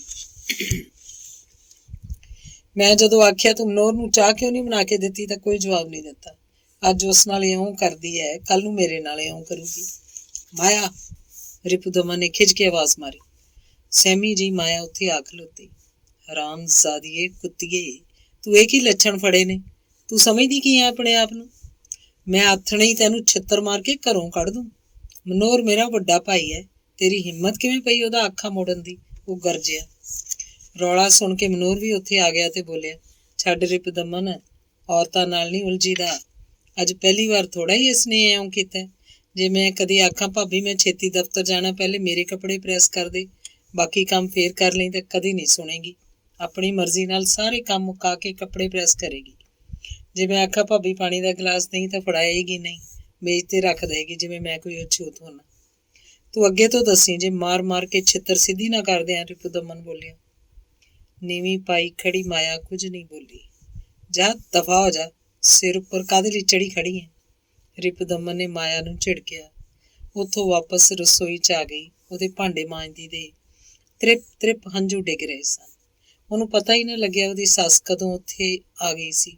ਝਿੜਕ ਕੇ ਬੋਲੀ, ਗੋਲੀ ਤਾਂ ਨਹੀਂ ਮਾਰਤੀ ਤੇਰੇ? ਘਰਾਂ 'ਚ 100 ਤੱਤਾ ਠੰਡਾ ਹੋ ਜਾਂਦਾ। ਬੇਸ਼ਗਨੀ ਭੂਕਦੀ ਹੈ। ਮਾਇਆ ਨੇ ਚੁੰਨੀ ਨਾਲ ਅੱਖਾਂ ਪੂੰਝੀਆਂ ਤੇ ਉਸੇ ਤਰ੍ਹਾਂ ਕੰਮ ਕਰਦੀ ਰਹੀ। ਉਸ ਦਿਨ ਮਾਇਆ ਨੂੰ ਫੇਰ ਆਪਣੀ ਮਰੀ ਹੋਈ ਬੀਬੀ ਬਹੁਤ ਯਾਦ ਆਈ। ਉਹਨੇ ਮਨ ਹੀ ਮਨ ਆਖਿਆ, ਬੀਬੀ ਮੇਰਾ ਕਿਧਰੇ ਜੀਅ ਨਹੀਂ ਲੱਗਦਾ, ਮੇਰੀ ਕਿਸੇ ਨੂੰ ਲੋੜ ਵੀ ਨਹੀਂ, ਤੂੰ ਮੈਨੂੰ ਆਪਣੇ ਕੋਲ ਹੀ ਬੁਲਾ ਲੈ। ਪਰ ਨਾਲ ਹੀ ਉਹਨੂੰ ਖਿਆਲ ਆਇਆ ਕਿ ਪਾਪਾ ਜੀ ਤਾਂ ਬੜੇ ਰੋਣਗੇ ਜੇ ਮੈਂ ਮਰ ਗਈ। ਬੀਬੀ ਵੀ ਬਹੁਤ ਰੋਊਗੀ, ਸਭ ਤੋਂ ਵੱਧ ਡੋਲੀ। ਨਾਲੇ ਆਖਦੇ ਨੇ ਜੇ ਕੋਈ ਆਪਣੇ ਵਕਤ ਤੋਂ ਪਹਿਲਾਂ ਮਰ ਜਾਏ ਤਾਂ ਭੂਤ ਬਣ ਕੇ ਭਟਕਦਾ ਰਹਿੰਦਾ। ਖਬਰੇ ਮੇਰੀ ਬੀਬੀ ਵੀ ਭੂਤ ਬਣੀ ਇੱਥੇ ਕਿਧਰੇ ਮੇਰੇ ਆਲੇ ਦੁਆਲੇ ਹੀ ਹੋਵੇ। ਹੇ ਪਰਮਾਤਮਾ, ਪਤਾ ਨਹੀਂ ਉਹ ਕਿਹੋ ਜਿਹੀਆਂ ਕੁੜੀਆਂ ਹੁੰਦੀਆਂ ਨੇ ਜਿਨ੍ਹਾਂ ਦੀ ਸਹੁਰਿਆਂ 'ਚ ਬਹੁਤ ਕਦਰ ਹੁੰਦੀ ਹੈ। ਕਈ ਦਿਨ ਬੀਤ ਗਏ। ਮਾਇਆ ਚੁੱਪਚਾਪ ਕੰਮ ਕਰਦੀ ਰਹਿੰਦੀ। ਇੱਕ ਦਿਨ ਸੱਸ ਉਹਦੀ ਫੇਰ ਖਿੱਚ ਕੇ ਆਖਣ ਲੱਗੀ, ਅਗਲਾ ਪਿਛਲਾ ਕੋਈ ਤੇਰਾ ਮਰ ਗਿਆ ਜੋ ਇਉਂ ਬੂਥਾ ਸਜਾਈ ਫਿਰਦੀ ਹੈ? ਜਨਾਨੀਆਂ ਨੂੰ 100 ਕੁਝ ਕਰਨਾ ਪੈਂਦਾ, ਮਨ 'ਚ ਇੰਨਾ ਕਲੇਸ਼ ਥੋੜ੍ਹਾ ਹੀ ਖੜਾ ਕਰ ਲਈਦਾ। ਮਾਇਆ ਨੇ ਅੱਗੋਂ ਕੋਈ ਉੱਤਰ ਨਾ ਦਿੱਤਾ ਤੇ ਕੁਝ ਦਿਨਾਂ ਮਗਰੋਂ ਮਾਤਾ ਦੀ ਦਿੱਲੀ ਵਾਲੀ ਭੈਣ ਦਾ ਟੈਲੀਫੋਨ ਆਇਆ ਕਿ ਕਿਸੇ ਬਹਾਨੇ ਬਹੂ ਨੂੰ ਲੈ ਕੇ ਇੱਥੇ ਆ ਜਾ। ਸੋਚ ਸੋਚ ਕੇ ਮਾਤਾ ਨੇ ਆਪਣੇ ਪੁੱਤਰਾਂ ਨੂੰ ਆਖਿਆ, 8 ਕੁ ਦਿਨਾਂ ਤੱਕ ਇਕਾਦਸ਼ੀ ਹੈ। ਇਕਾਦਸ਼ੀ ਤੇ ਨਹਾਉਣ ਦਾ ਬੜਾ ਮਹੱਤਵ ਹੁੰਦਾ ਹੈ। ਮੈਂ ਬਹੂ ਨੂੰ ਲੈ ਕੇ ਹਰਿਦੁਆਰ ਨਹਾਉਣ ਜਾਣਾ। ਤੁਸੀਂ ਰੋਟੀ ਢਾਬੇ ਤੋਂ ਡੱਬੇ 'ਚ ਪਵਾ ਲਿਆਇਆ ਕਰਿਓ। ਮੁੰਡਿਆਂ ਨੇ ਭਲਾ ਕੀ ਆਖਣਾ ਸੀ। ਉਹ ਮਾਇਆ ਨੂੰ ਲੈ ਕੇ ਸਟੇਸ਼ਨ ਪਹੁੰਚ ਗਈ। ਗੱਡੀਆਂ ਦੀਆਂ ਟਿਕਟਾਂ ਹਰਿਦੁਆਰ ਦੀ ਥਾਂ ਉਹਨੇ ਦਿੱਲੀ ਦੀਆਂ ਲਈਆਂ। ਆਪਾਂ ਦਿੱਲੀ ਜਾਣਾ? ਮਾਇਆ ਨੇ ਪੁੱਛਿਆ। ਉੱਥੋਂ ਭੈਣ ਨੂੰ ਵੀ ਨਾਲ ਲੈ ਲਾਂਗੇ, ਮਾਤਾ ਜੀ ਨੇ ਦੱਸਿਆ। ਅੱਗੋਂ ਕੁਛ ਵੀ ਪੁੱਛਣ ਤੇ ਮਾਇਆ ਦੀ ਹਿੰਮਤ ਨਹੀਂ ਸੀ। ਦਿੱਲੀ ਆਪਣੀ ਭੈਣ ਦੇ ਘਰ ਪਹੁੰਚ ਕੇ ਮਾਤਾ ਬੜੀ ਹੱਸ ਕੇ ਗੱਲਾਂ ਕਰ ਰਹੀ ਸੀ। ਹਰਿਦੁਆਰ ਦਾ ਤਾਂ ਉਹਨਾਂ ਦਾ ਕੋਈ ਪ੍ਰੋਗਰਾਮ ਨਹੀਂ ਸੀ ਦਿਸਦਾ। ਅਗਲੇ ਦਿਨ ਉਹਨੂੰ ਇੱਕ ਡਾਕਟਰਨੀ ਕੋਲ ਚੈੱਕਅਪ ਕਰਾਉਣ ਦੇ ਬਹਾਨੇ ਲੈ ਗਈ। ਮਾਤਾ ਦੀ ਭੈਣ ਨੇ ਡਾਕਟਰਨੀ ਨੂੰ ਪਤਾ ਨਹੀਂ ਕਿੰਨੇ ਪੈਸੇ ਦਿੱਤੇ ਹੋਏ ਸੀ ਤੇ ਕੀ ਕੁਝ ਸਮਝਾਇਆ ਹੋਇਆ ਸੀ ਕਿ ਉਹਨੇ ਫਟਾਫਟ ਮਾਇਆ ਦਾ ਟੈਸਟ ਕਰਕੇ ਦੱਸ ਦਿੱਤਾ ਕਿ ਉਹਦੇ ਪੇਟ ਵਿੱਚ ਬੇਟੀ ਹੈ। ਸੁਣਦਿਆਂ ਸਾਰ ਮਾਇਆ ਦਾ ਰੰਗ ਪੀਲਾ ਫੱਕ ਹੋ ਗਿਆ। ਉਹਦਾ ਜਿਵੇਂ ਸਾਹ ਸੁੱਕਣ ਲੱਗਿਆ। ਸੱਸ ਉਹਦੀ ਮਾਇਆ ਵੱਲ ਝਾਕ ਕੇ ਡਾਕਟਰਨੀ ਨੂੰ ਆਖਣ ਲੱਗੀ, ਇਸ ਵਿਚਾਰੀ ਨੇ ਕੀ ਆਖਣਾ ਹੈ, ਨਾਲੇ ਇਹ ਜਾਣਦੀ ਹੈ ਵੀ ਮੈਂ ਇਹਦੇ ਭਲੇ ਵਿੱਚ ਹੀ ਹਾਂ। ਕੱਲ ਨੂੰ ਮੈਂ ਤਾਂ ਖਬਰ ਨਹੀਂ ਕਿਹੜੇ ਝਾੜ ਓਲੇ ਹੋਊਂਗੀ। ਧੀ ਦੇ ਮੰਗਣ ਵਿਆਹੁਣ ਵੇਲੇ ਇਸੇ ਨੂੰ ਭੁਗਤਣਾ ਪੈਣਾ। ਅੱਜ ਕੱਲ੍ਹ ਸਾਰੇ ਲੋਕ ਸਿਆਣੇ ਨੇ, ਕੋਈ ਦੱਸੇ ਭਾਵੇਂ ਨਾ, ਕੁੜੀ ਨੂੰ ਕੋਈ ਨਹੀਂ ਰੱਖਦਾ। ਉੱਥੇ ਬੈਠੀ ਦੇ ਡਾਕਟਰਨੀ ਨੇ ਇੰਜੈਕਸ਼ਨ ਲਾ ਦਿੱਤਾ। ਉਹਨੂੰ ਚੱਕਰ ਜਿਹੇ ਆਉਣ ਲੱਗ ਪਏ। ਉਹਨੂੰ ਸਹਾਰਾ ਦੇ ਕੇ ਉਠਾ ਕੇ ਡਾਕਟਰਨੀ ਲੇਬਰ ਰੂਮ 'ਚ ਲੈ ਗਈ। ਘੰਟੇ ਕੁ ਮਗਰੋਂ ਜਦੋਂ ਉਹਨੂੰ ਹੋਸ਼ ਆਈ ਤਾਂ ਡਾਕਟਰਨੀ ਦੇ ਇੱਕ ਸਾਫ਼ ਕਮਰੇ 'ਚ ਨਿਢਾਲ ਜਿਹੀ ਪਈ ਸੀ। ਸੱਸ ਉਹਦੀ ਨੇ ਸਹਾਰਾ ਦੇ ਕੇ ਉਹਨੂੰ ਜੂਸ ਪਿਲਾਇਆ ਤੇ ਪਿਆਰ ਨਾਲ ਪੁੱਛਿਆ, ਘਰ ਚੱਲੀਏ? ਮਾਇਆ ਡੌਰ ਭੌਰ ਉਸ ਵੱਲ ਝਾਕੀ। ਬਸ ਇੰਨੀ ਕੁ ਤਾਂ ਸਾਰੀ ਗੱਲ ਸੀ। ਖਰਚ ਵੀ ਸਾਰਾ ਤੇਰੀ ਮਾਸੀ ਜੀ ਨੇ ਕੀਤਾ। ਮੈਂ ਮੁੰਡਿਆਂ ਨੂੰ ਨਹੀਂ ਸੀ ਦੱਸਣਾ ਚਾਹੁੰਦੀ। ਉੱਥੇ ਜਾ ਕੇ ਇਹੀ ਦੱਸਣਾ ਵੀ ਬਿਮਾਰ ਹੋ ਗਈ ਸੀ। ਚੌਥੇ ਦਿਨ ਉਹ ਘਰ ਪਰਤ ਆਈਆਂ। ਘਰ ਆਈਆਂ ਤੀਰਥ? ਰਿਪੁਦਮਨ ਨੇ ਪੁੱਛਿਆ। ਕਾਹਦਾ ਤੀਰਥ? ਮਾਇਆ ਤਾਂ ਉੱਥੇ ਜਾ ਕੇ ਬਿਮਾਰ ਹੋ ਗਈ ਸੀ। ਉਹ ਤਾਂ ਬਚਾਅ ਹੋ ਗਿਆ, ਸੇਵਾ ਸੰਮਤੀ ਵਾਲੇ ਹਸਪਤਾਲ ਲੈ ਗਏ ਸੀ। ਮੈਂ ਤਾਂ ਡਰ ਹੀ ਗਈ ਸੀ ਵੀ ਕਾਹਨੂੰ ਨਾਲ ਲਿਆਉਣੀ ਸੀ, ਮਾਤਾ ਨੇ ਪੱਕੇ ਪੀਠੇ ਮੂੰਹ ਨਾਲ ਆਖਿਆ। ਮਾਇਆ ਰਸੋਈ 'ਚ ਬੈਠੀ ਫੁਲਕੇ ਪਕਾ ਰਹੀ ਸੱਚੀ ਬਿਮਾਰ ਲੱਗ ਰਹੀ ਸੀ। ਤੂੰ ਕਾਕਾ ਇਉਂ ਕਰ, ਇਹਦੇ ਘਰ ਟੈਲੀਫੋਨ ਕਰ ਦੇ ਵੀ ਆ ਕੇ ਲੈ ਜਾਓ। ਮਿਲ ਕੇ ਲਾਊਗੀ, ਨਾਲੇ 4 ਦਿਨ ਆਰਾਮ ਕਰ ਆਊਗੀ। ਮੈਂ ਆਪੇ ਔਖੀ ਸੌਖੀ ਸਾਰ ਲੂੰਗੀ। ਇਹ ਸੁਣ ਕੇ ਮਾਇਆ ਕੁਝ ਨਹੀਂ ਬੋਲੀ। ਉਹਨੇ ਕੁਝ ਵੀ ਨਹੀਂ ਸੋਚਿਆ, ਜਿਵੇਂ ਹੁਣ ਉਹਦੀ ਕੋਈ ਮਰਜ਼ੀ ਨਹੀਂ ਸੀ ਰਹਿ ਗਈ। ਉਹਦੇ ਸਭ ਫੈਸਲੇ ਦੂਸਰੇ ਲੋਕ ਹੀ ਕਰੀ ਜਾ ਰਹੇ ਸਨ। ਅੰਗ 6। ਚੁੱਪਚਾਪ ਉਹ ਬੀਬੀ ਦੇ ਨਾਲ ਪੇਕੀ ਆ ਗਈ। ਘਰ ਪਹੁੰਚ ਕੇ ਬਿਨਾਂ ਕੁਝ ਖਾਧੇ ਪੀਤੇ ਪਿਛਲੇ ਕਮਰੇ 'ਚ ਜਾ ਕੇ ਪੈ ਗਈ। ਉਹਦੀ ਬੀਬੀ ਚਾਹ ਦੇ ਨਾਲ ਬਿਸਕੁਟ ਰੱਖ ਆਈ। ਅੱਧੇ ਕੁ ਘੰਟੇ ਮਗਰੋਂ ਜਦੋਂ ਮੁੜ ਕੇ ਆਈ ਤਾਂ ਚਾਹ ਤੇ ਬਿਸਕੁਟ ਉਸੇ ਤਰ੍ਹਾਂ ਪਏ ਸਨ। ਬੀਬੀ ਮੰਜੇ ਤੇ ਉਹਦੇ ਕੋਲ ਬੈਠ ਗਈ। ਮਾਇਆ ਨੇ ਅੱਖਾਂ ਮੀਚੀਆਂ ਹੋਈਆਂ ਸਨ। ਉਹਨੇ ਪੋਲੇ ਜੇ ਮਾਇਆ ਦੇ ਸਿਰ ਉੱਪਰ ਹੱਥ ਰੱਖਿਆ। ਮਾਇਆ ਹੁਬਕੀ ਹੁਬਕੀ ਰੋ ਪਈ। ਨਾ ਮੇਰੀ ਧੀ, ਗੱਲ ਤਾਂ ਦੱਸ ਕੀ ਹੈ? ਮੈਨੂੰ ਤਾਂ ਤੇਰੀ ਸ਼ਕਲ ਦੇਖ ਕੇ ਡਰ ਲੱਗ ਗਿਆ ਸੀ ਕਿ ਪਤਾ ਨਹੀਂ ਕੀ ਗੱਲ ਹੋ ਗਈ। ਮਾਇਆ ਨੇ ਕੋਈ ਜਵਾਬ ਨਾ ਦਿੱਤਾ। ਬੀਬੀ ਉਹਦੀ ਨੇ ਚਿੰਤਾਤੁਰ ਹੋ ਕੇ ਮਾਇਆ ਨੂੰ ਪੁੱਛਿਆ, ਤੂੰ ਦੱਸ ਤਾਂ ਸਹੀ ਕੀ ਗੱਲ ਹੈ? ਕੋਈ ਲੈਣ ਦੇਣ ਦੀ ਗੱਲ ਹੈ? ਸੱਸ ਕੱਬੀ ਹੈ ਜਾਂ ਸਾਡੇ ਜਵਾਈ 'ਚ ਕੋਈ ਤੋੜ ਹੈ ਜਾਂ ਕੋਈ ਹੋਰ ਔਖ ਹੈ? ਮਾਇਆ ਨੇ ਫੇਰ ਵੀ ਕੋਈ ਜਵਾਬ ਨਾ ਦਿੱਤਾ। ਉਹ ਬਸ ਰੋਈ ਜਾ ਰਹੀ ਸੀ। ਬੀਬੀ ਬੋਲੀ, ਮੈਂ ਤੇਰੇ ਪਾਪੇ ਨਾਲ ਗੱਲ ਕਰੂੰਗੀ, ਉਹ ਆਪੇ ਪੁੱਛ ਲੈਣਗੇ ਵੀ ਕੀ ਗੱਲ ਹੈ। ਮਾਇਆ ਉਹ ਤੋਂ ਵੀ ਵੱਧ ਹੁਬਕੀ ਹੁਬਕੀ ਰੋ ਪਈ। ਬੀਬੀ ਨੇ ਪਿਆਰ ਨਾਲ ਪੁੱਛਿਆ, ਤੂੰ ਗੱਲ ਤਾਂ ਦੱਸ। ਮਾਇਆ ਰੋਂਦੀ ਰੋਂਦੀ ਬੋਲੀ, ਮਾਤਾ ਨੇ ਸਫਾਈ ਕਰਵਾ ਦਿੱਤੀ ਹੈ ਵੀ ਕੁੜੀ ਨਾ ਹੋ ਜਾਏ। ਹੈ ਨਰਕਾਂ ਜਾਣੀਏ, ਤੂੰ ਇਹ ਕੀ ਲੋੜਾ ਕੀਤਾ? ਤੇਰੇ ਕੀ ਉਸ ਫੁੱਲ ਭਰਦੀ ਜਵਾਕੜੀ ਨੇ ਪੈਰ ਦੈੜਨੇ ਸੀ? ਕਿੱਥੇ ਭਰੇਂਗੀ ਪਾਪਣੇ? ਰੱਬ ਦੀ ਦਾਤ ਨੂੰ ਇਉਂ ਨਹੀਂ ਧੱਕਣਾ ਚਾਹੀਦਾ। ਅੱਜ ਹਨੇਰੀ ਹੈ, ਕੱਲ ਮੀਂਹ ਦੀ ਆਸ ਹੈ। ਸਿਆਰੀ ਨੇ ਮੇਰੀ ਜਵਾਕੜੀ ਦਾ ਖਿਡੌਣਾ ਖੋਹ ਲਿਆ। ਤੂੰ ਰਿਪੁਦਮਨ ਨੂੰ ਆਖਣਾ ਸੀ ਵੀ ਅਸੀਂ ਨਹੀਂ ਇਹ ਘੋਰ ਪਾਪ ਕਰਨਾ। ਦੁਨੀਆ ਵਿੱਚ ਕਿਵੇਂ ਚੱਲੂ ਜੇ ਸਾਰੇ ਲੋਕ ਇਉਂ ਸੋਚਣ ਲੱਗ ਜਾਣ। ਉਹ ਤਾਂ ਅੱਜ ਕੱਲ੍ਹ ਦਾ ਮੁੰਡਾ ਹੈ, ਆਪੇ ਮਾਂ ਨੂੰ ਸਮਝਾ ਦਿੰਦਾ। ਮਾਇਆ ਬੋਲੀ, ਕਿਸੇ 'ਚ ਹਿੰਮਤ ਕਿੱਥੇ ਹੈ ਮਾਤਾ ਦੀ ਕੋਈ ਗੱਲ ਮੋੜਨ ਦੀ। ਮਾਇਆ ਬੋਲੀ, ਚੱਲ ਮੇਰੀ ਧੀ, ਐਤਕੀ ਤਾਂ ਹੋ ਗਿਆ ਜੋ ਹੋ ਗਿਆ। ਅਗਲੀ ਵਾਰ ਰੱਬ ਸੁੱਖ ਰੱਖੇ, ਜਦੋਂ ਹੀ ਦਿਨ ਚੜੇ ਮੈਂ ਲੈ ਆਉਂਗੀ। ਫਿਰ ਭੇਜਦੀ ਨਹੀਂ ਖਾਸਾ ਚਿਰ। ਆਖ ਦਿਆ ਕਰੂੰ ਵੀ ਮਾਇਆ ਠੀਕ ਨਹੀਂ। ਫਿਰ ਪੁੱਤ ਹੋਵੇ ਧੀ ਹੋਵੇ, ਮੈਂ ਰਾਹ 'ਚ ਨਹੀਂ ਰੱਖਣ ਦਿੰਦੀ। ਲਾ ਲਵੇ ਮਾਤਾ ਜਿਹੜਾ ਜ਼ੋਰ ਲੱਗਦਾ ਵੀ ਅਸੀਂ ਕੋਈ ਕੁੜੀ ਵੇਚੀ ਹੋਈ ਆ ਤੁਹਾਡੇ ਕੋਲ, ਵੀ ਇਹਦੀ ਜਾਨ ਨਾਲ ਖੇਡੀ ਜਾਓ। ਪਹਿਲਾ ਬੱਚਾ ਗਵਾ ਕੇ ਧੀ ਪੁੱਤ ਊਂ ਜੀ ਟਿਕਾਣੇ ਨਹੀਂ ਰਹਿੰਦਾ। ਤੂੰ ਕੋਈ ਫਿਕਰ ਨਾ ਕਰ, ਮੈਂ ਮੁੜ ਕੇ ਤੈਨੂੰ ਉਹਦੇ ਕੋਲ ਰਹਿਣ ਹੀ ਨਹੀਂ ਦਿੰਦੀ। ਜਿਹੀਆਂ ਗੱਲਾਂ ਕਰਕੇ ਬੀਬੀ ਜਿਵੇਂ ਮਾਇਆ ਨੂੰ ਹੌਸਲਾ ਦੇ ਰਹੀ ਸੀ। ਬੀਬੀ ਦੀਆਂ ਗੱਲਾਂ ਨਾਲ ਮਾਇਆ ਦਾ ਵੀ ਚਿੱਤ ਥੋੜ੍ਹਾ ਸੰਭਲ ਗਿਆ। ਬੀਬੀ ਜਾ ਕੇ ਚਾਹ ਗਰਮ ਕਰ ਲਿਆਈ ਤੇ ਮਾਇਆ ਨੇ ਪੀ ਲਈ, ਪਰ ਬਿਸਕੁਟ ਉਹਨੇ ਕੋਈ ਨਾ ਖਾਧਾ। ਬੀਬੀ ਘਰ ਦੇ ਕੰਮਾਂ ਕਾਰਾਂ 'ਚ ਲੱਗ ਗਈ ਸੀ ਤੇ ਮਾਇਆ ਇਕੱਲੀ ਪਈ ਆਪਣੀ ਅਣਹੋਈ ਧੀ ਦੇ ਨਕਸ਼ ਚਿਤਾਰਦੀ ਰਹੀ ਤੇ ਸੋਚਦੀ ਰਹੀ, ਉਹਦੇ ਲਈ ਮੈਂ ਜਿਹੜਾ ਨਾਂ ਗਾਰਗੀ ਸੋਚਿਆ ਸੀ ਉਹਦਾ ਮੈਂ ਹੁਣ ਕੀ ਕਰਾਂਗੀ। ਫਿਰ ਉਹ ਜਿਵੇਂ ਆਪਣੀ ਅਣਹੋਈ ਧੀ ਤੋਂ ਮਾਫੀਆਂ ਮੰਗਣ ਲੱਗੀ, ਗਾਰਗੀ ਮੇਰੇ ਕੁਛ ਅਖਤਿਆਰ ਨਹੀਂ, ਮੈਂ ਕੀ ਕਰਦੀ। ਉਹਨਾਂ ਨੇ ਵੱਡੇ ਦੀ ਵਹੁਟੀ ਨੂੰ ਤਲਾਕ ਦੇ ਕੇ ਘਰੋਂ ਕੱਢ ਦਿੱਤਾ। ਇਹ ਤਾਂ ਭਾਵੇਂ ਉਸੇ ਦਾ ਸਾਰਾ ਕਸੂਰ ਦੱਸਦੇ ਨੇ, ਪਰ ਮੈਨੂੰ ਲੱਗਦਾ ਉਹ ਵੀ ਮੇਰੇ ਵਰਗੀ ਹੋਣੀ ਹੈ। ਮੈਨੂੰ ਵੀ ਜਦੋਂ ਜੀ ਚਾਹੁਣ ਇਹ ਘਰੋਂ ਕੱਢ ਸਕਦੇ ਨੇ। ਤੂੰ ਮੇਰੇ ਕੋਲ ਹੁੰਦੀ ਗਾਰਗੀ ਤਾਂ ਮੈਂ ਮਨ ਦੀਆਂ ਗੱਲਾਂ ਤੇਰੇ ਨਾਲ ਕਰ ਲਿਆ ਕਰਦੀ। ਨਿੱਕੀ ਜਿਹੀ ਨੂੰ ਮੈਂ ਤਿਆਰ ਕਰਕੇ ਸਕੂਲ ਭੇਜਦੀ, ਤੇਰੇ ਲਈ ਮੈਂ ਨਿੱਕੀਆਂ ਨਿੱਕੀਆਂ ਫਰਾਕਾਂ ਬਣਾਉਂਦੀ। ਫਿਰ ਉਹਨੂੰ ਆਪ ਨੂੰ ਹੀ ਖਿਆਲ ਆਇਆ, ਮੈਂ ਵੀ ਕਿੱਡੀ ਕਮਲੀ ਹਾਂ। ਉਹ ਤਾਂ ਮੇਰੀ ਹੈ ਹੀ ਨਹੀਂ ਸੀ, ਰੱਬ ਨੇ ਉਹਦੀ ਕਿਸਮਤ 'ਚ ਇਉਂ ਹੀ ਲਿਖਿਆ ਸੀ। ਮੈਂ ਆਪ ਤਾਂ ਉਹਦੀ ਕਿਸਮਤ ਨਹੀਂ ਸੀ ਲਿਖ ਸਕਦੀ। ਚਲੋ ਚੰਗਾ, ਉਹ ਕਿਸੇ ਚੰਗੇ ਘਰ ਚਲੀ ਜਾਊਗੀ ਜਿੱਥੇ ਸਾਰੇ ਉਹਨੂੰ ਪਿਆਰ ਕਰਨਗੇ, ਜਿਸ ਘਰ 'ਚ ਕਿਸੇ ਨੂੰ ਉਹਦੇ ਹੋਣ ਵਾਲੀਆਂ ਖਰਚਿਆਂ ਦੀ ਚਿੰਤਾ ਨਹੀਂ ਹੋਊਗੀ। ਫਿਰ ਉਹਨੂੰ ਆਪ ਹੀ ਖਿਆਲ ਆਇਆ, ਰੱਬ ਨੇ ਇਹ ਕੀ ਸਿਸਟਮ ਬਣਾਇਆ। ਰੱਬ ਨੇ ਬਣਾਇਆ ਕਿ ਬੰਦਿਆਂ ਨੇ ਬਣਾਇਆ, ਉਹਨੂੰ ਸਮਝ ਨਹੀਂ ਸੀ ਲੱਗ ਰਹੀ। ਪਰ ਉਹ ਕੁਝ ਪਰੇਸ਼ਾਨ ਜ਼ਰੂਰ ਸੀ। ਉਹਦੀਆਂ ਸੋਚਾਂ ਦੀ ਲੜੀ ਟੁੱਟੀ ਜਦੋਂ ਸਕੂਲ ਦਾ ਕੰਮ ਖਤਮ ਕਰਕੇ ਡੋਲੀ ਉਸ ਕੋਲ ਆ ਬੈਠੀ। ਕੀ ਹਾਲ ਹੈ ਤੇਰੀ ਪੜ੍ਹਾਈ ਦਾ ਡੋਲੀ? ਮਾਇਆ ਨੇ ਪਿਆਰ ਨਾਲ ਪੁੱਛਿਆ। ਤੁਸੀਂ ਦੀਦੀ ਛੇਤੀ ਛੇਤੀ ਆ ਜਾਇਆ ਕਰੋ, ਡੋਲੀ ਬੋਲੀ। ਕੀ ਗੱਲ, ਜੀ ਨਹੀਂ ਲੱਗਦਾ? ਮਾਇਆ ਨੇ ਪੁੱਛਿਆ। ਇਹ ਗੱਲ ਨਹੀਂ, ਮੇਰੀਆਂ ਸਹੇਲੀਆਂ ਆਪਣੀਆਂ ਵੱਡੀਆਂ ਭੈਣਾਂ ਨਾਲ ਸਾਰੀਆਂ ਗੱਲਾਂ ਕਰ ਲੈਂਦੀਆਂ ਨੇ ਤੇ ਮੈਨੂੰ ਪਤਾ ਨਹੀਂ ਲੱਗਦਾ ਮੈਂ ਕੋਈ ਜ਼ਰੂਰੀ ਗੱਲ ਕਿਹਨੂੰ ਦੱਸਾਂ। ਬੀਬੀ ਨੂੰ ਦੱਸ ਦਿਆ ਕਰ, ਮਾਇਆ ਬੋਲੀ। ਬੀਬੀ ਨੂੰ ਦੱਸ ਕੇ ਚਿੱਤਰ ਖਾਣੇ ਨੇ, ਡੋਲੀ ਬੋਲੀ। ਅਜਿਹੀ ਕਿਹੜੀ ਗੱਲ ਹੈ ਜੋ ਤੂੰ ਬੀਬੀ ਨਾਲ ਨਹੀਂ ਕਰ ਸਕਦੀ? ਮਾਇਆ ਨੇ ਉਸ ਵੱਲ ਧਿਆਨ ਨਾਲ ਝਾਕਦਿਆਂ ਪੁੱਛਿਆ। ਪਹਿਲੇ ਤੂੰ ਦੀਦੀ ਮੇਰੀ ਕਸਮ ਖਾ ਕਿਸੇ ਨੂੰ ਨਹੀਂ ਦੱਸੇਂਗੀ। ਕੋਮਲੀ, ਤੇਰੀ ਗੱਲ ਮੈਂ ਕਿਸੇ ਨੂੰ ਕਿਉਂ ਦੱਸਾਂਗੀ? ਜਦੋਂ ਮੈਂ ਸਕੂਲ ਜਾਂਦੀ ਸੀ ਇੱਕ ਮੁੰਡਾ ਰੋਜ਼ ਮੇਰੇ ਪਿੱਛੇ ਜਾਂਦਾ ਸੀ। ਫਿਰ ਇੱਕ ਦਿਨ ਉਹਨੇ ਤੁਰੀ ਜਾਂਦੀ ਨੂੰ ਇੱਕ ਚਿੱਠੀ ਫੜਾਤੀ ਜਿਸ ਵਿੱਚ ਲਿਖਿਆ ਸੀ ਆਈ ਲਵ ਯੂ। ਮੈਂ ਤਾਂ ਡਰ ਕੇ ਚਿੱਠੀ ਉੱਥੇ ਹੀ ਫਾੜ ਕੇ ਸੁੱਟਤੀ। ਫਿਰ ਇੱਕ ਦਿਨ ਉਹ ਮੇਰੇ ਕੋਲ ਆ ਕੇ ਆਖਣ ਲੱਗਾ, ਜੇ ਤੂੰ ਮੇਰੇ ਨਾਲ ਗੱਲ ਨਹੀਂ ਕਰੇਂਗੀ ਤਾਂ ਮੈਂ ਭਾਖੜਾ 'ਚ ਛਾਲ ਮਾਰ ਦਿਆਂਗਾ। ਮੈਂ ਬੜਾ ਡਰ ਗਈ ਤੇ ਮੈਂ ਪੁੱਛਿਆ, ਦੱਸ ਕੀ ਗੱਲ ਕਰਨੀ ਹੈ? ਕਹਿੰਦਾ ਮੇਰੀ ਚਿੱਠੀ ਦਾ ਜਵਾਬ ਦੇ ਦਿਆ ਕਰ। ਮੈਂ ਆਖਿਆ, ਸਾਡੇ ਘਰ ਚਿੱਠੀ ਨਾ ਪਾਈ, ਮੇਰੇ ਪਾਪਾ ਜੀ ਮੈਨੂੰ ਜਾਨੋਂ ਮਾਰ ਦੇਣਗੇ। ਕਹਿੰਦਾ ਮੈਂ ਇਸ ਤਰ੍ਹਾਂ ਰਸਤੇ 'ਚ ਹੀ ਫੜਾ ਦਿਆ ਕਰਾਂਗਾ, ਤੂੰ ਘਰੋਂ ਲਿਖ ਲਿਆਇਆ ਕਰੀ। ਅਗਲੇ ਦਿਨ ਰਸਤੇ 'ਚ ਹੀ ਜਵਾਬ ਫੜ ਲਿਆ ਕਰਾਂਗਾ। ਜੇ ਕਿਸੇ ਨੇ ਦੇਖ ਲਿਆ, ਮੈਂ ਘਬਰਾ ਕੇ ਆਖਿਆ, ਫਿਰ ਕੀ ਹੋ ਜਾਊ? ਉਹ ਬੋਲਿਆ, ਪਾਪਾ ਜੀ ਨੂੰ ਪਤਾ ਲੱਗ ਜੂ।